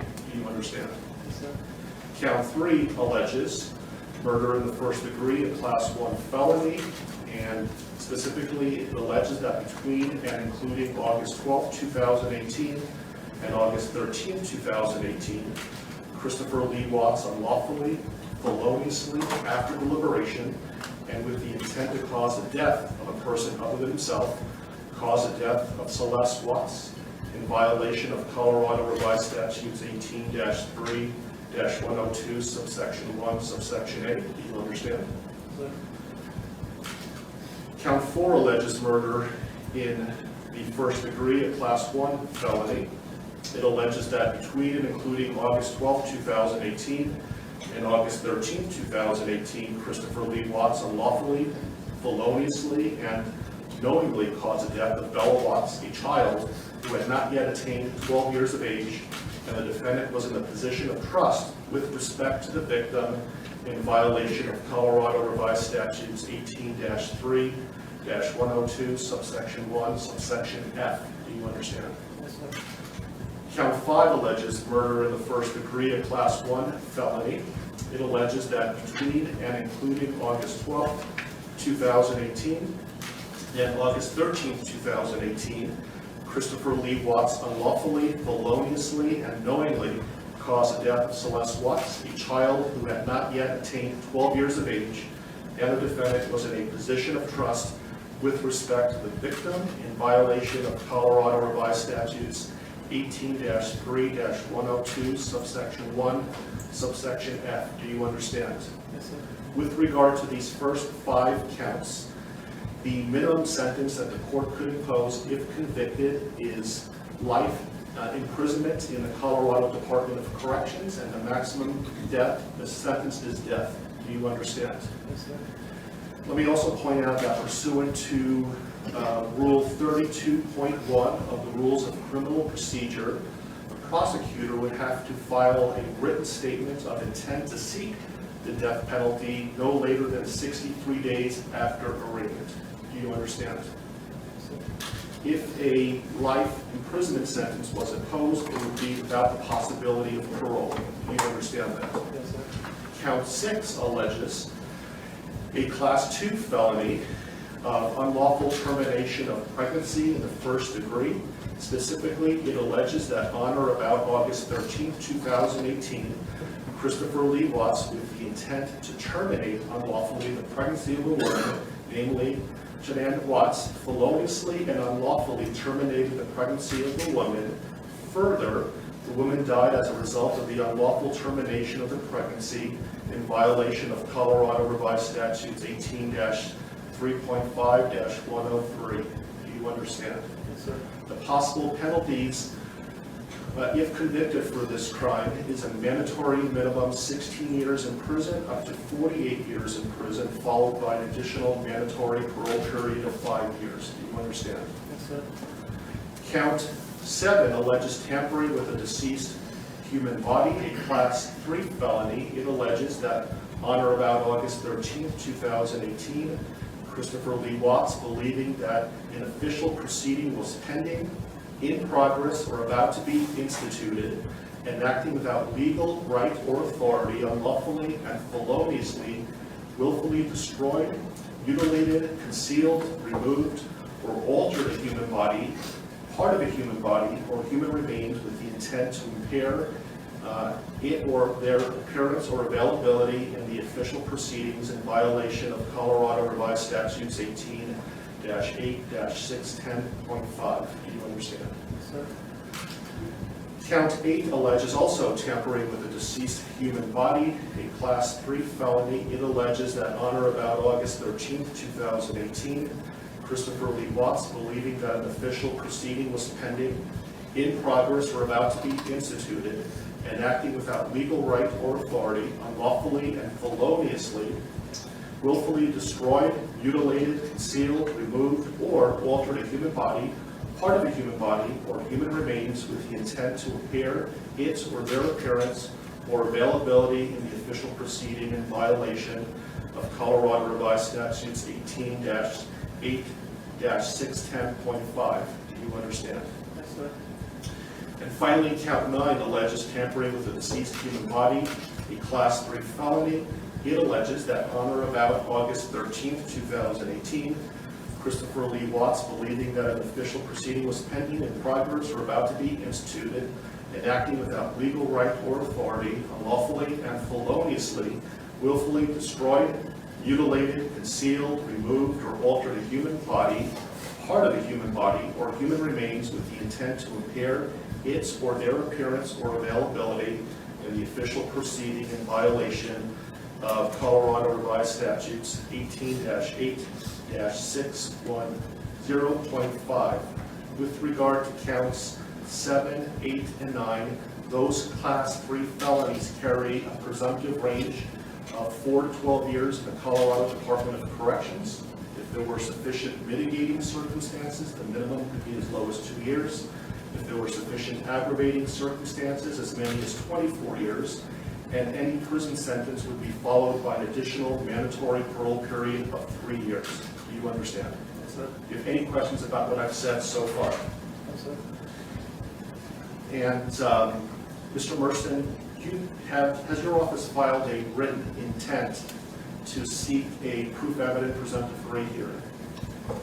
Not yet, Judge, but we will be filing that. This case will be Mr. Walsh's and Ms. Harrell's. They will be attorneys listed on the, I believe, the most recent pleading from the defense. Okay, thank you. And I would point out, Mr. Watts, that the prosecution also indicated in the complaint and information that these were acts of domestic violence. Do you understand that? Yes, sir. Okay, thank you. And so, Mr. Walsh, what is your request today? Your Honor, considering that we haven't received any discovery of the case, we're not in a good position at this point to advise the court about what kind of time we'll need. My suggestion to the court is that the court allow Mr. Watts to reserve the preliminary hearing in the case, reserve the proof evident hearing, and set the matter for a status conference about 60 days out.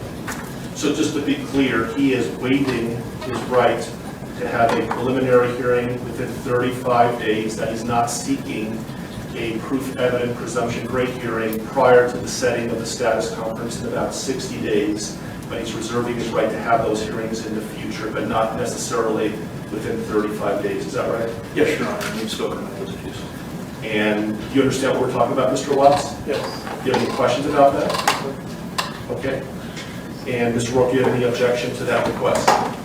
No, Your Honor, that seems like the prudent way to proceed at this point. Okay. Let me give you a date that, how does, so 60 days is about October 20th or so. I have October 11th. Does that date work for the parties?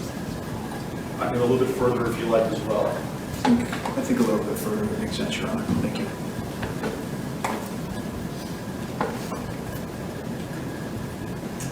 How about November 19th?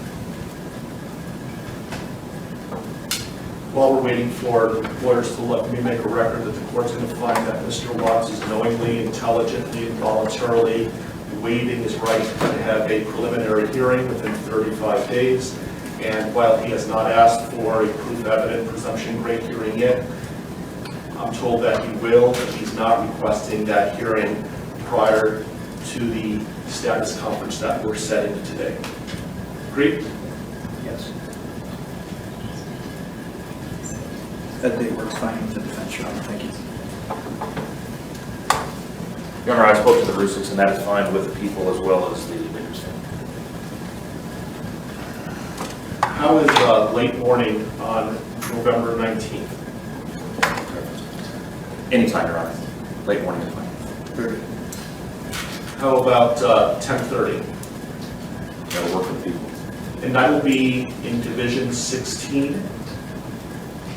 I apologize for the bouncing around of the division, but my courtroom obviously is not big enough, and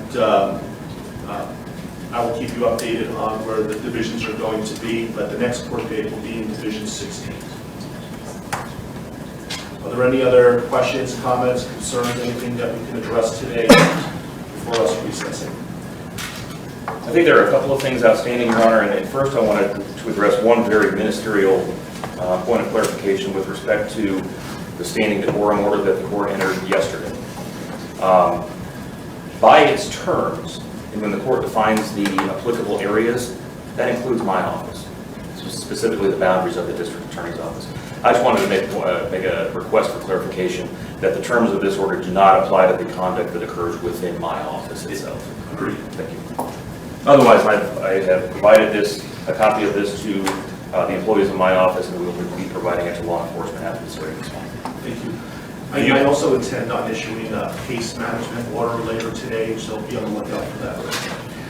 I don't know if the court has the desire at this point this morning to address a couple of the other outstanding motions that the Public Defender's Office has filed that we had entered or filed responses to. We have not addressed motions 2, 3, 5, and 7. And those are the defense motions 2, 3, 5, and 7.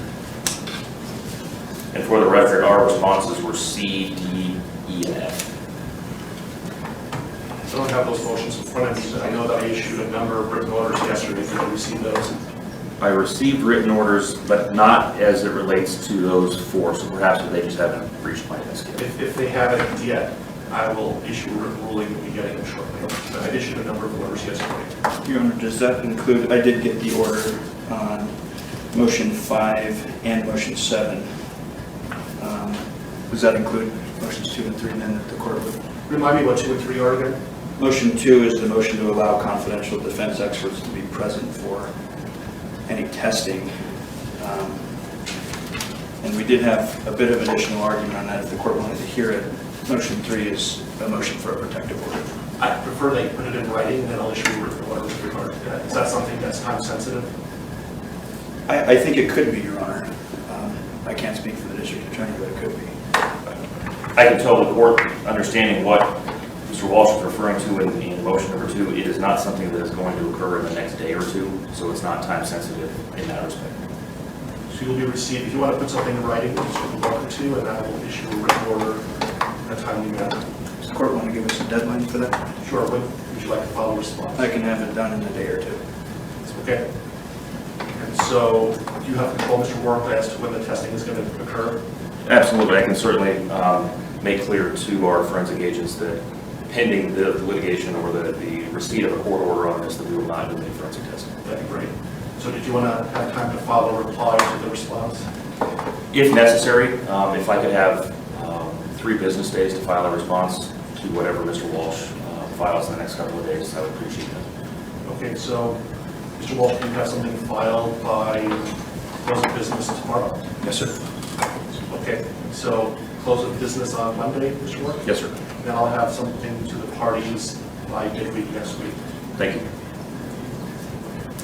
Any other issues that we can resolve today? Not from the people now. No, Your Honor. Okay.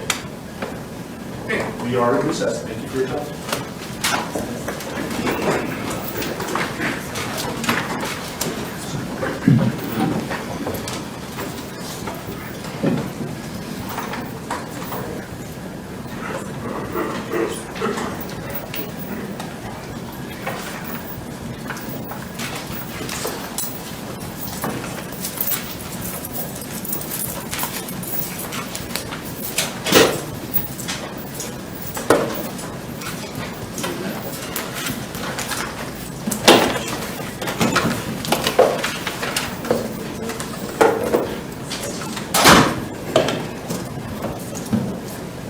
This matter comes on for a first appearance. Mr. Warren, correct me if I'm wrong, but formal charges have not been filed yet? That's correct, Your Honor. The defendant was arrested. Formal charges have not been filed. By my calculation, I believe it will be due to the court at 3:30 on Monday. Thank you. Mr. Mercer, anything you would like to say about that? Not regarding that issue, thank you. So the court has reviewed a affidavit in support of a warrantless arrest. The court has found probable cause for the arrest. Specifically, I see that Mr. Watts was arrested for 3 counts of first-degree murder, each a Class 1 felony, and 3 counts of tampering with a deceased human body, each a Class 3 felony. Again, these are only charges that are named in the affidavit in support of a warrantless arrest. It's the district attorney's office who will ultimately decide what charges, if any, are going to be filed. And Mr. Mercer, would you like me to advise your client of his rights pursuant to Rule 5? Yes, please. Thank you. So, Mr. Watts, I would like you to listen carefully to the rights that you have, okay? Thank you. And so first, you don't need to make any statements. Any statements you make can and may be used against you. Do you understand? Yes. You have the right to counsel. Do you understand? Yes, sir. If you are indigent, you have the right to request the appointment of counsel or consult with a public defender before any further proceedings are held. Do you understand that? Yes, sir. And Mr. Merson is the head of the public defender's office, and he is going to represent you today and potentially in the future. Do you understand that? Yes, sir. Okay. Any plea that you make must be made voluntarily and not the result of undue influence or coercion. Do you understand that? Yes, sir. Right now, charges have not been filed, so this is a limited advisement. I intend to bring you back next week once formal charges are filed on Monday, so I can give you a full advisement. But I will tell you that at this point, the court is not authorizing any bail. Once I know what the official charges are that are filed by the district attorney's office, I'll inform you the nature of the charges. If charges are filed, you have the right to a jury trial, and you have the right to demand and receive a preliminary hearing within a reasonable time to determine whether probable cause exists to believe that you committed any of the charges that are filed by the district attorney's office. Do you understand that? Yes, sir. I believe that your lawyer has filed about 16 or so motions on your behalf, including a request for a preliminary hearing. Do you agree, Mr. Merson, that that time period, that 35 days to have a preliminary hearing, doesn't begin until your client appears in court next week once formal charges are filed? I agree. And I have not seen, correct me if I'm wrong, a proof positive, presumptive great written motion by your office. Not at this point, Judge. Okay. Okay. And so would you like me to further advise your client of any additional rights? No, thank you. Mr. Rourke, what kind of conditions, if any, are you requesting for the protection order given the circumstances? Judge, I'm going to defer to Mr. Wren. Mr. Wren? People are simply asking for the standard protection order under Title 18 at this point, given the deceased nature of the victims. And I assume based on the no bond hold, the issue of possessing or having access to or control over a firearm or any ammunition is a non-issue until and if bond is authorized. That's correct. Thank you. So, Mr. Watts, I am going to issue a protection order pursuant to Colorado Revised Statutes 18-1-1001. It's going to state that you not harass, molest, intimidate, retaliate against any witness involved in this case. Do you understand that? Yes, sir. If you were to violate this mandatory protection order, it's a Class 1 misdemeanor. Do you understand that? Yes, sir. And could we talk about some of them? I realize that things are happening very quickly. Motions were filed today. There hasn't been a lot of time to object or to file responses. Mr. Merson has filed a number of motions, some of which potentially may be time sensitive. My intention is for the parties to come back to court next Tuesday so I could advise Mr. Watts of his formal charges that are filed no later than 3:30 on Monday. So I'm not sure if I'm going to be requiring the prosecutor to file a response between now and Tuesday, or whether we can resolve some of these issues now. For example, the preservation of certain evidence, like police notes, handwritten notes, like touch DNA evidence, things of that nature. Your Honor, I think we can address some of these pretty quickly, but certainly not all of them. We would be asking for time to file a written response to some of them. Yeah, I'm just concerned about the time that elapses between now and Tuesday, and I want to make sure that the evidence that's being requested to be preserved is preserved. Understood. So, for example, can you, any objection for me to order that all law enforcement, both state and federal, that were involved in this case, preserve their handwritten notes? Any objection to that? No. So I will grant that request. Did you read Mr. Merson's motion with regard to touch DNA?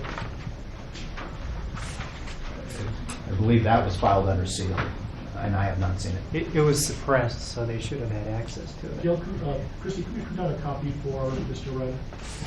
Again, I appreciate the fact that this happened very quickly, and so let me get you a copy of that, a hard copy of that, and then you can review it and let me know what your thoughts are.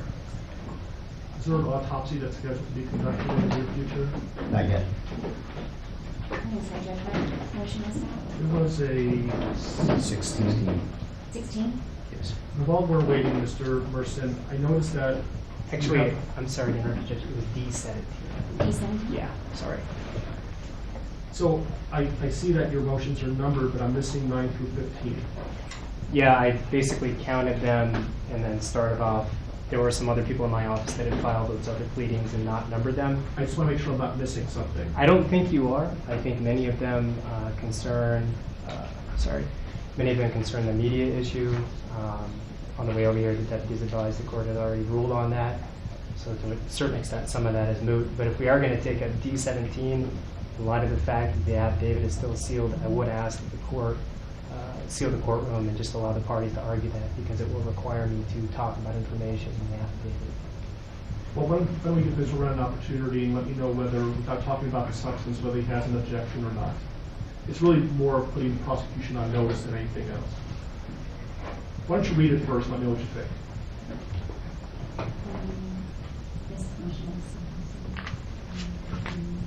You can give to the prosecution.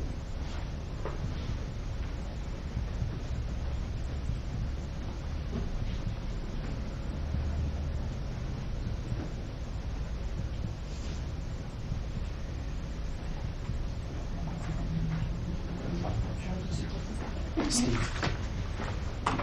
Extra. Well, I might. It was one of the. So, I did add the house to this. So the D17 will have the house on it as well. But that's the gist of it. At this point, I'm concerned about whether or not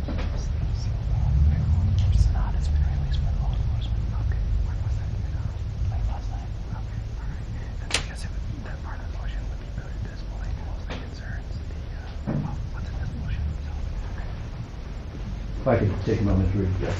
Mr. Mercer, anything on that?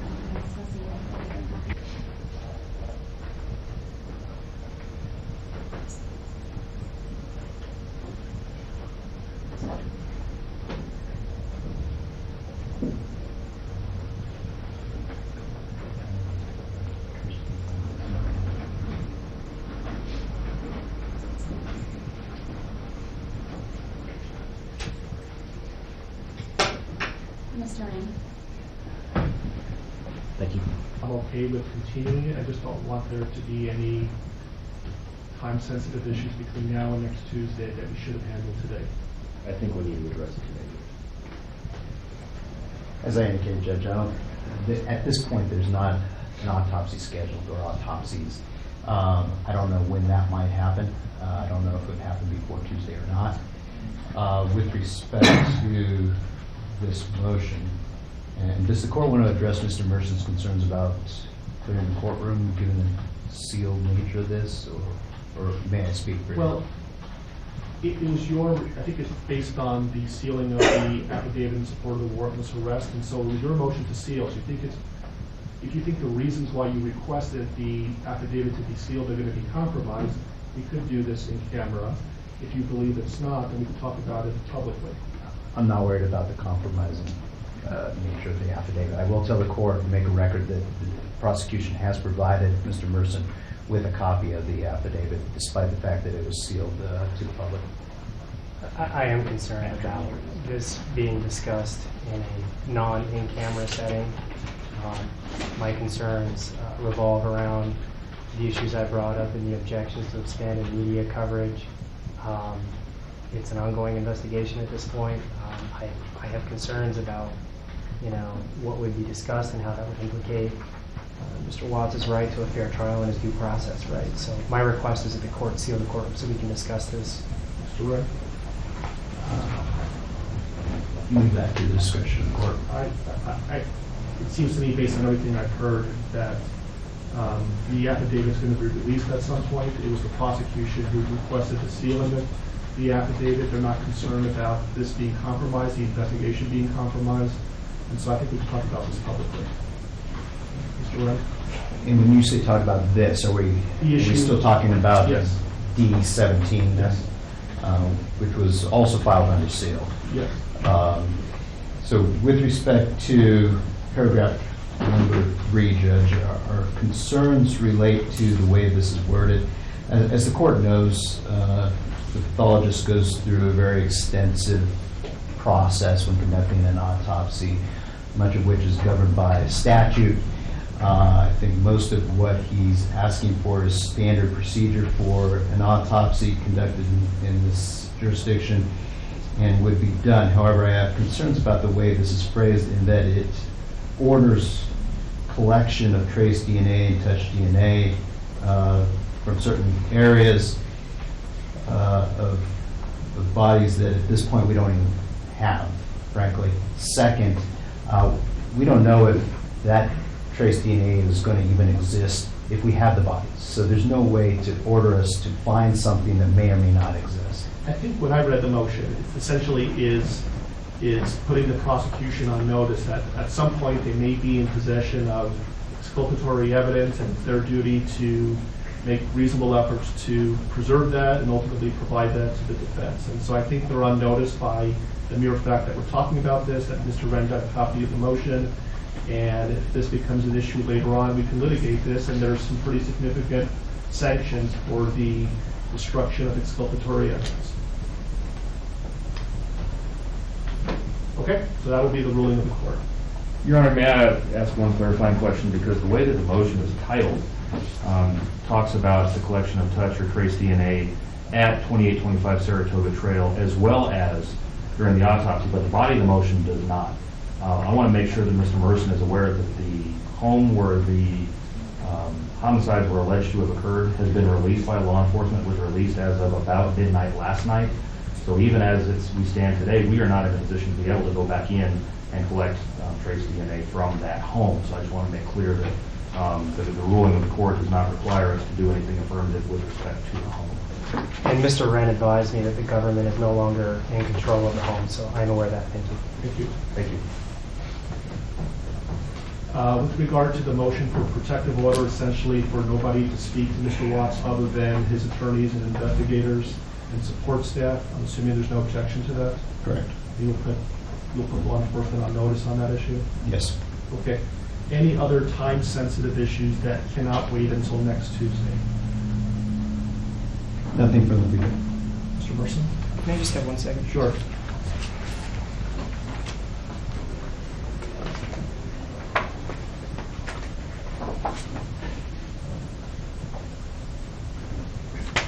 Nothing further. Thanks, Judge.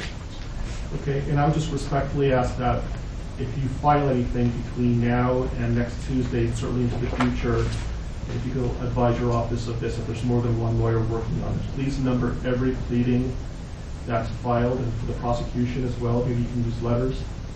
And that way I know that I'm not missing something. That would be wonderful. Yes. Okay, so we'll see. Let's pick a time next Tuesday. I know everybody's really busy. I just had some time open up.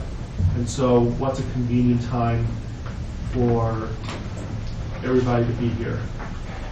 I'm also going to be asking if there's victim rights compliance today and see if there's a more convenient time for whoever the victim rights representative is.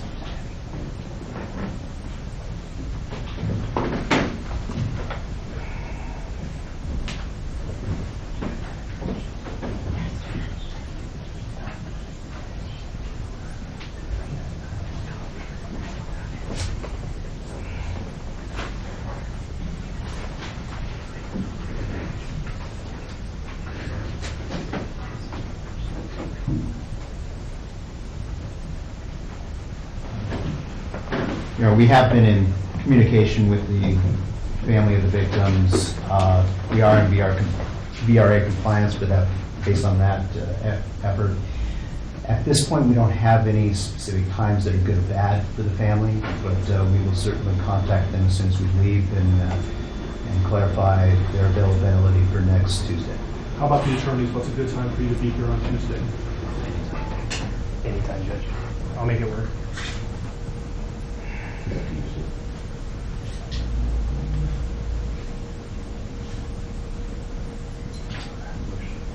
The motion's hearing in Division 12 at 2 o'clock. That'll probably last an hour. Otherwise, I'm free. About 10 o'clock. That's fine. Okay. So the plan is next Tuesday, 10 o'clock, we're going to know whether the prosecution filed formal charges or not, and the deadline for that would be Monday at 3:30. I will give Mr. Watts a more detailed advisement, and then we'll decide what the next step is going to be. Does that work for everybody? Yeah, one more thing. Yes. I would just ask the court order that the prosecution give the defense notice as to if an autopsy is to be scheduled, when that is scheduled, so that we can file the appropriate motions. I think you can appreciate why we would want notice of that. Yes. Any objection to that? Not as to the notice issue. Yeah, I'm not going to be ordering that they, at this point, I'm not ordering that they be allowed to be present during the autopsy. Why don't we say 48 hours notice? Is that reasonable? Yes, and if I learn that information over the weekend, I'll email Mr. Merson. Okay with you, Mr. Merson? That's fine, thank you. They wouldn't do the autopsy over the weekend, though, would they? No, I don't believe so. They would? They're going to try to get it done soon. So 48 hours is probably not going to do it. Could they make their decision? We've all certainly seen autopsies scheduled less than 48 hours after the bodies are recovered. So we will do our best to comply with the notice requirements as soon as we learn the information. Who would be making the decision on when to perform an autopsy? The coroner's office. So can you communicate with them that there's an order that there would be 48 hours notice, and if they, for whatever reason, can't comply with that, you'll let Mr. Merson know? Is the court ordering that the autopsy not be conducted earlier than 48 hours after the recovery of the bodies? No. Okay. What I'm saying is I'm ordering that you notify the coroner that there's an order that Mr. Merson's entitled to 48 hours notice, and if they are intending to perform the autopsy sooner than that, they need to let you know before it starts so you can give Mr. Merson reasonable notice. Yes, sir.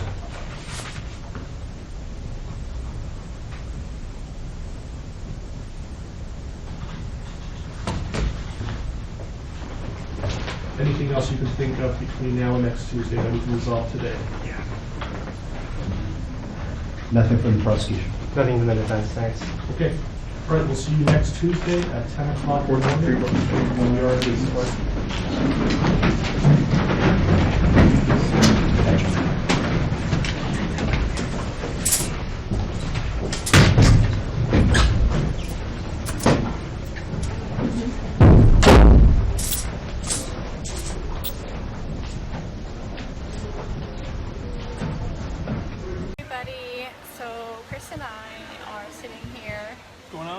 waiting to board our flight to Miami, and then we're gonna fly all the way back home to see our girls in Denver. So we're super excited. It's been a wonderful, wonderful, amazing experience this week. Lavelle definitely outdid themselves. Literally, this place has been paradise. We've had amazing days, spent the days at the beach, at the pool, on Sanoa Island.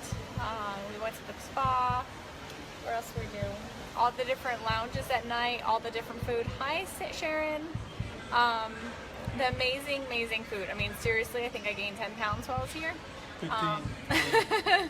Hey, Kevin. But it's been super amazing. We took it all in. We had a blast. We had a wonderful cocktail party on Friday night with Lavelle. Super inspiring. I can't say how great this trip has been. This trip is definitely by far one of my favorite trips ever. And I got to spend it with my husband. That's the best part. We earned this trip. All inclusive. I mean, you can't beat that, you guys. Everything's paid for. Your drinks, your food, everything by Lavelle. So it's been super amazing. We probably had 15 hours of sleep the whole week. It's been fun.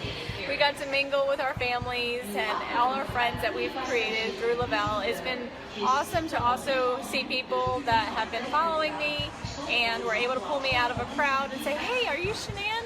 And that's been so awesome, so awesome that I've been able to inspire people like that. So we are grateful, extremely humbled, and blessed. All right, ready? Yeah. Hit it down there. Hit it, Bella. Hard. Hit it hard. Bend down and hit it. Come on. Oh! Nice. Oh, she wasn't hit it, Chris.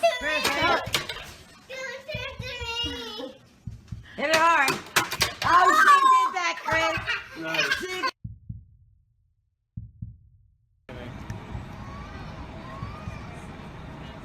Say hi, guys. What up? This is Cece downtown Denver, like cruising on Chris's shoulder. She's definitely working him. Hi, Cece.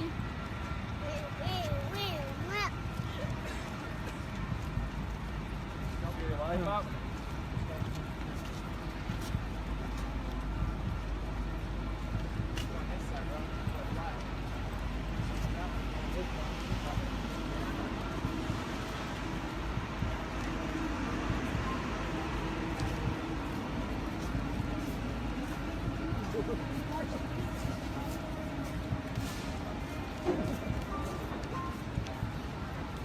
Cece's been taking a wear care on Chris's shoulders.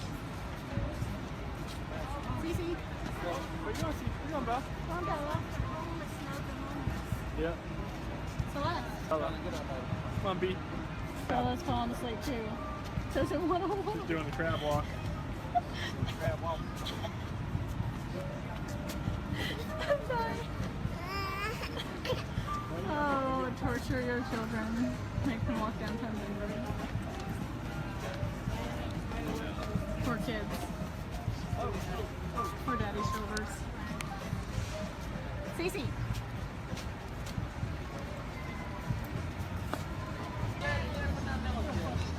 It's so good, oh, thank goodness. It turned out nice for us.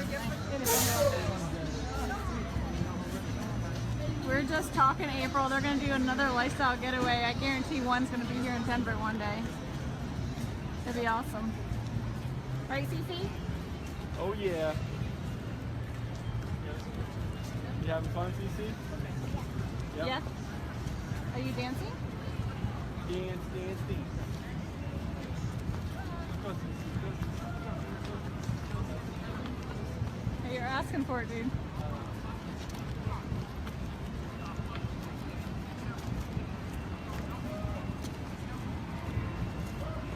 Bella said Papa's her best friend.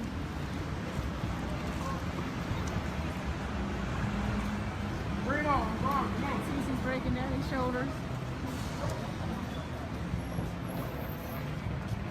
Cece.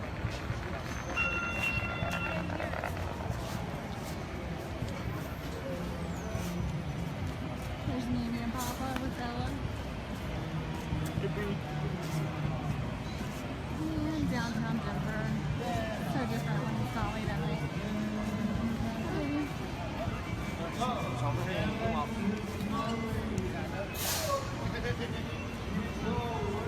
Alright guys, we're gonna head out. So I'm gonna get 8 ounces of water real quick. Hold on. Do you want to get a cup? Got Dieter here. He's not leaving us alone. What's up, babe? Say hi. Look, there's Dieter.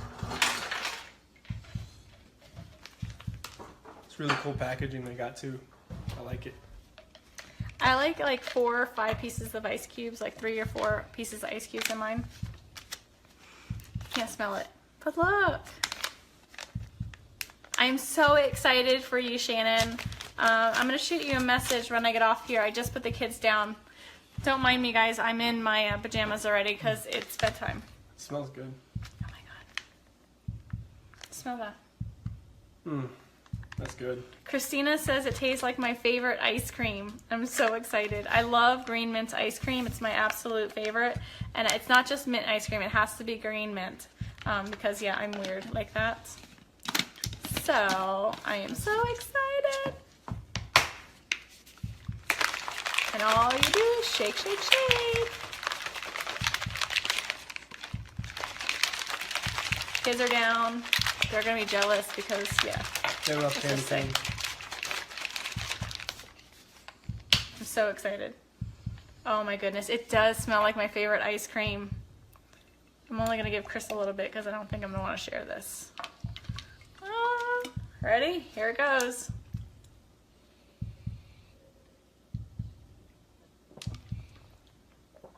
Oh yeah. It's just like mint ice cream. Oh my goodness, this is absolutely amazing.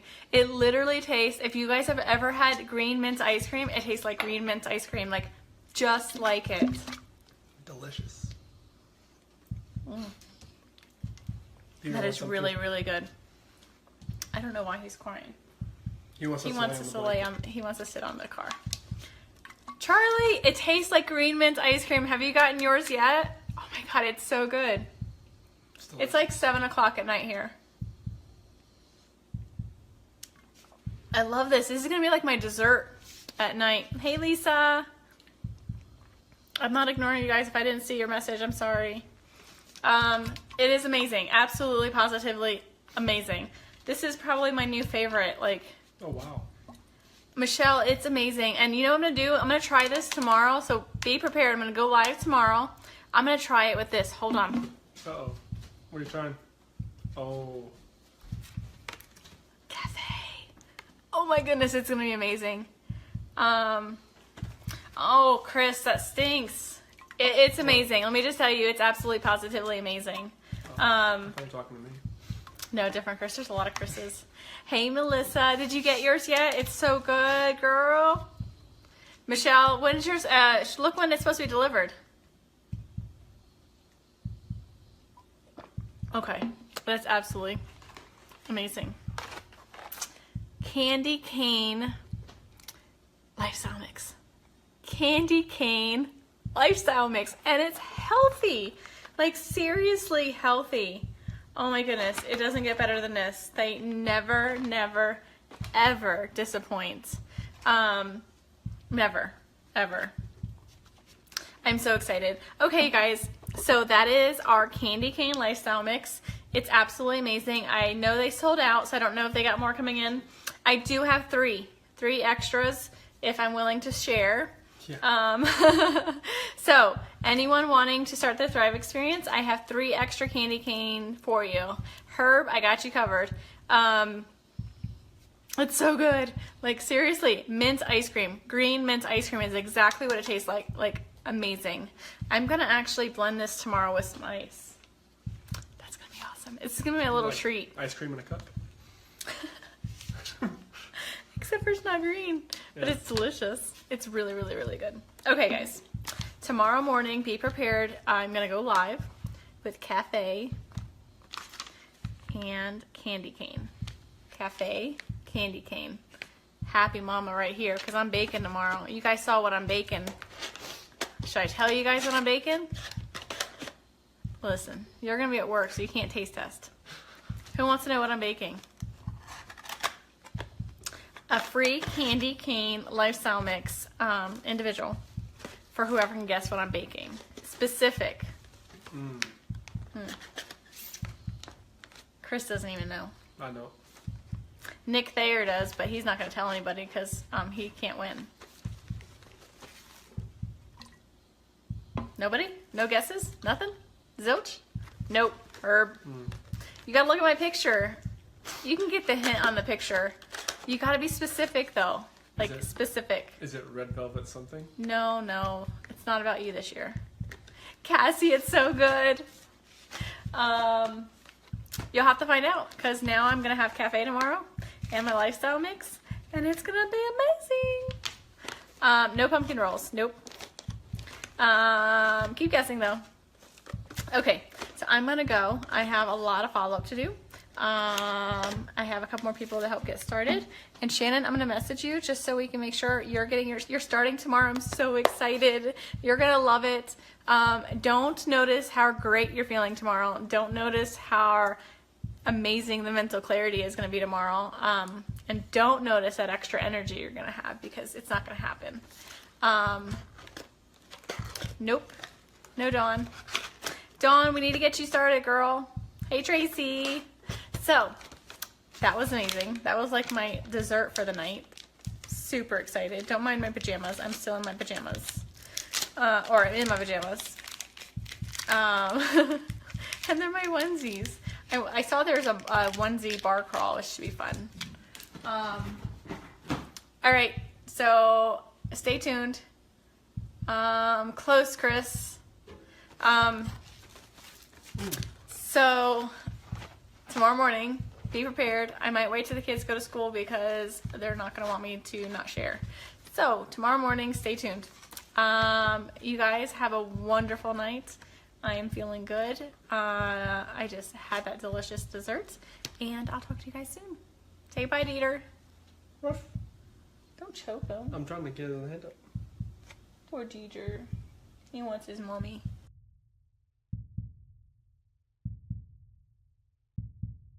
I think that's about it. Today's Sunday. Chris ran at 6 o'clock in the morning on a Sunday on his day off. What'd you do, 5 miles? Well, come over. So, you know, it's amazing what you can do with Thrive and how it gives you the energy and mental clarity. How are you watching and you're sitting right here? I'm right here. Weirdo. So Chris has lost a significant amount of weight since you started Thrive. How much? 50 pounds. And he's in a medium. He went from a 2X to a medium. And that was before, most of it was before Duo. Oh yeah, all of it was. And Duo is new. So, you know, filling in those nutritional gaps, helping your body, you know, feed itself with the premium nutrition, helps your body crave less. You definitely eat healthier. We haven't changed our diet. As you see, we've eaten banana butter bread this week. We've had brownies. And, you know, I'm sneaking in candy corn here and there. So, it's amazing. Thrive has a lot of benefits for everybody. Go Chiefs. Who won that game a couple weeks ago? I believe the Steelers won that game, if I recollect. Love you, Jess. I'm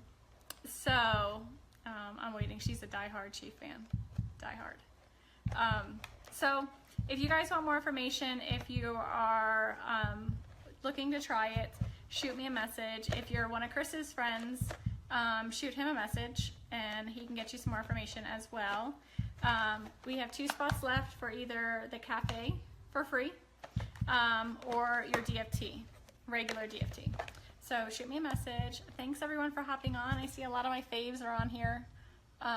Nikki, I sent you a message. Amy, I saw your message. I'll respond back here in just a minute. Who else is on that I missed? Okay, so Amy's sending us some Steelers stuff. I gotta send her some money too. Thrive Forever. Yes, yes, it's amazing. So Christina just jumped on. Hi, Christina. Hey, I'm sending over Cece's smallest jersey for you to put on Coral. Tell DJ if he doesn't have a jersey for her, we're getting a Palomalu jersey. Palomalu jersey. Perfect size for Coral. It still fits Cece, so tight. So you better tell DJ he better hurry up and get her whatever jersey you guys like. So Amy, that's coming your way too because Cece's growing out of it. It's a Palomalu 12-month jersey, but it still fits her and she's a chunk. It's good luck jersey. It is a good luck jersey, so we haven't parted with it yet because it's good luck. So, does anyone have any questions that's new and would like? You can use credits today, so if you have Laval credits, you can use credits to buy the Duo, DFT Duo. So yeah, I think that's it. Anyone have any questions? Once, going twice. I forget what else I was going to say. I want a cafe right now with my lifestyle mix though. All right. So McKenna will have plenty of time to wear it because it's, you know how they're larger. They wear larger, so. All right, so shoot me a message. I'm going to go celebrate with a piece of banana nut bread. Just kidding. Maybe. So if you guys have, shoot me questions if you guys have any questions. Thanks for hopping on. Go Steelers. and talk to you guys soon. Hey, Christina, call us tonight about 6:30 our time. No, Eastern. 6:30 our time? Yeah, 6:30. We'll start the chant. Oh, girl, she's teeny tiny. It'll perfectly fit her. If Cece's wearing this now and she's in 3T, she'll totally be able to wear it for a while. It's just worn. It's definitely worn. Bella's worn it. Cece's worn it. It's our favorite jersey. So, anyone, oh, that's what I want to say. Anyone is interested in earning over $1,300 in legit cash and bonuses, shoot me a message. Company offers a huge incentive. Perfect time for Christmas. So if you're ready to start, it's free. You can promote the company for free. You can be a customer for free. So shoot me a message. I'd love to help you. I'd love to give you at least the information so you can kind of decide what you want to do. You can thrive for free. We've been thriving for free for 20 months. So super, super awesome. So talk to you guys later. Hey, Jess. I saw you hop on. I think that's it. If I forget, I'll come back. We'll come back with Cece and Bella later, and we'll do the Here We Go Steelers chants because they love it. And Amy, we'll have to get you in, FaceTime in, and we can do it together. All right, guys. Have a wonderful day. Hey, beautiful.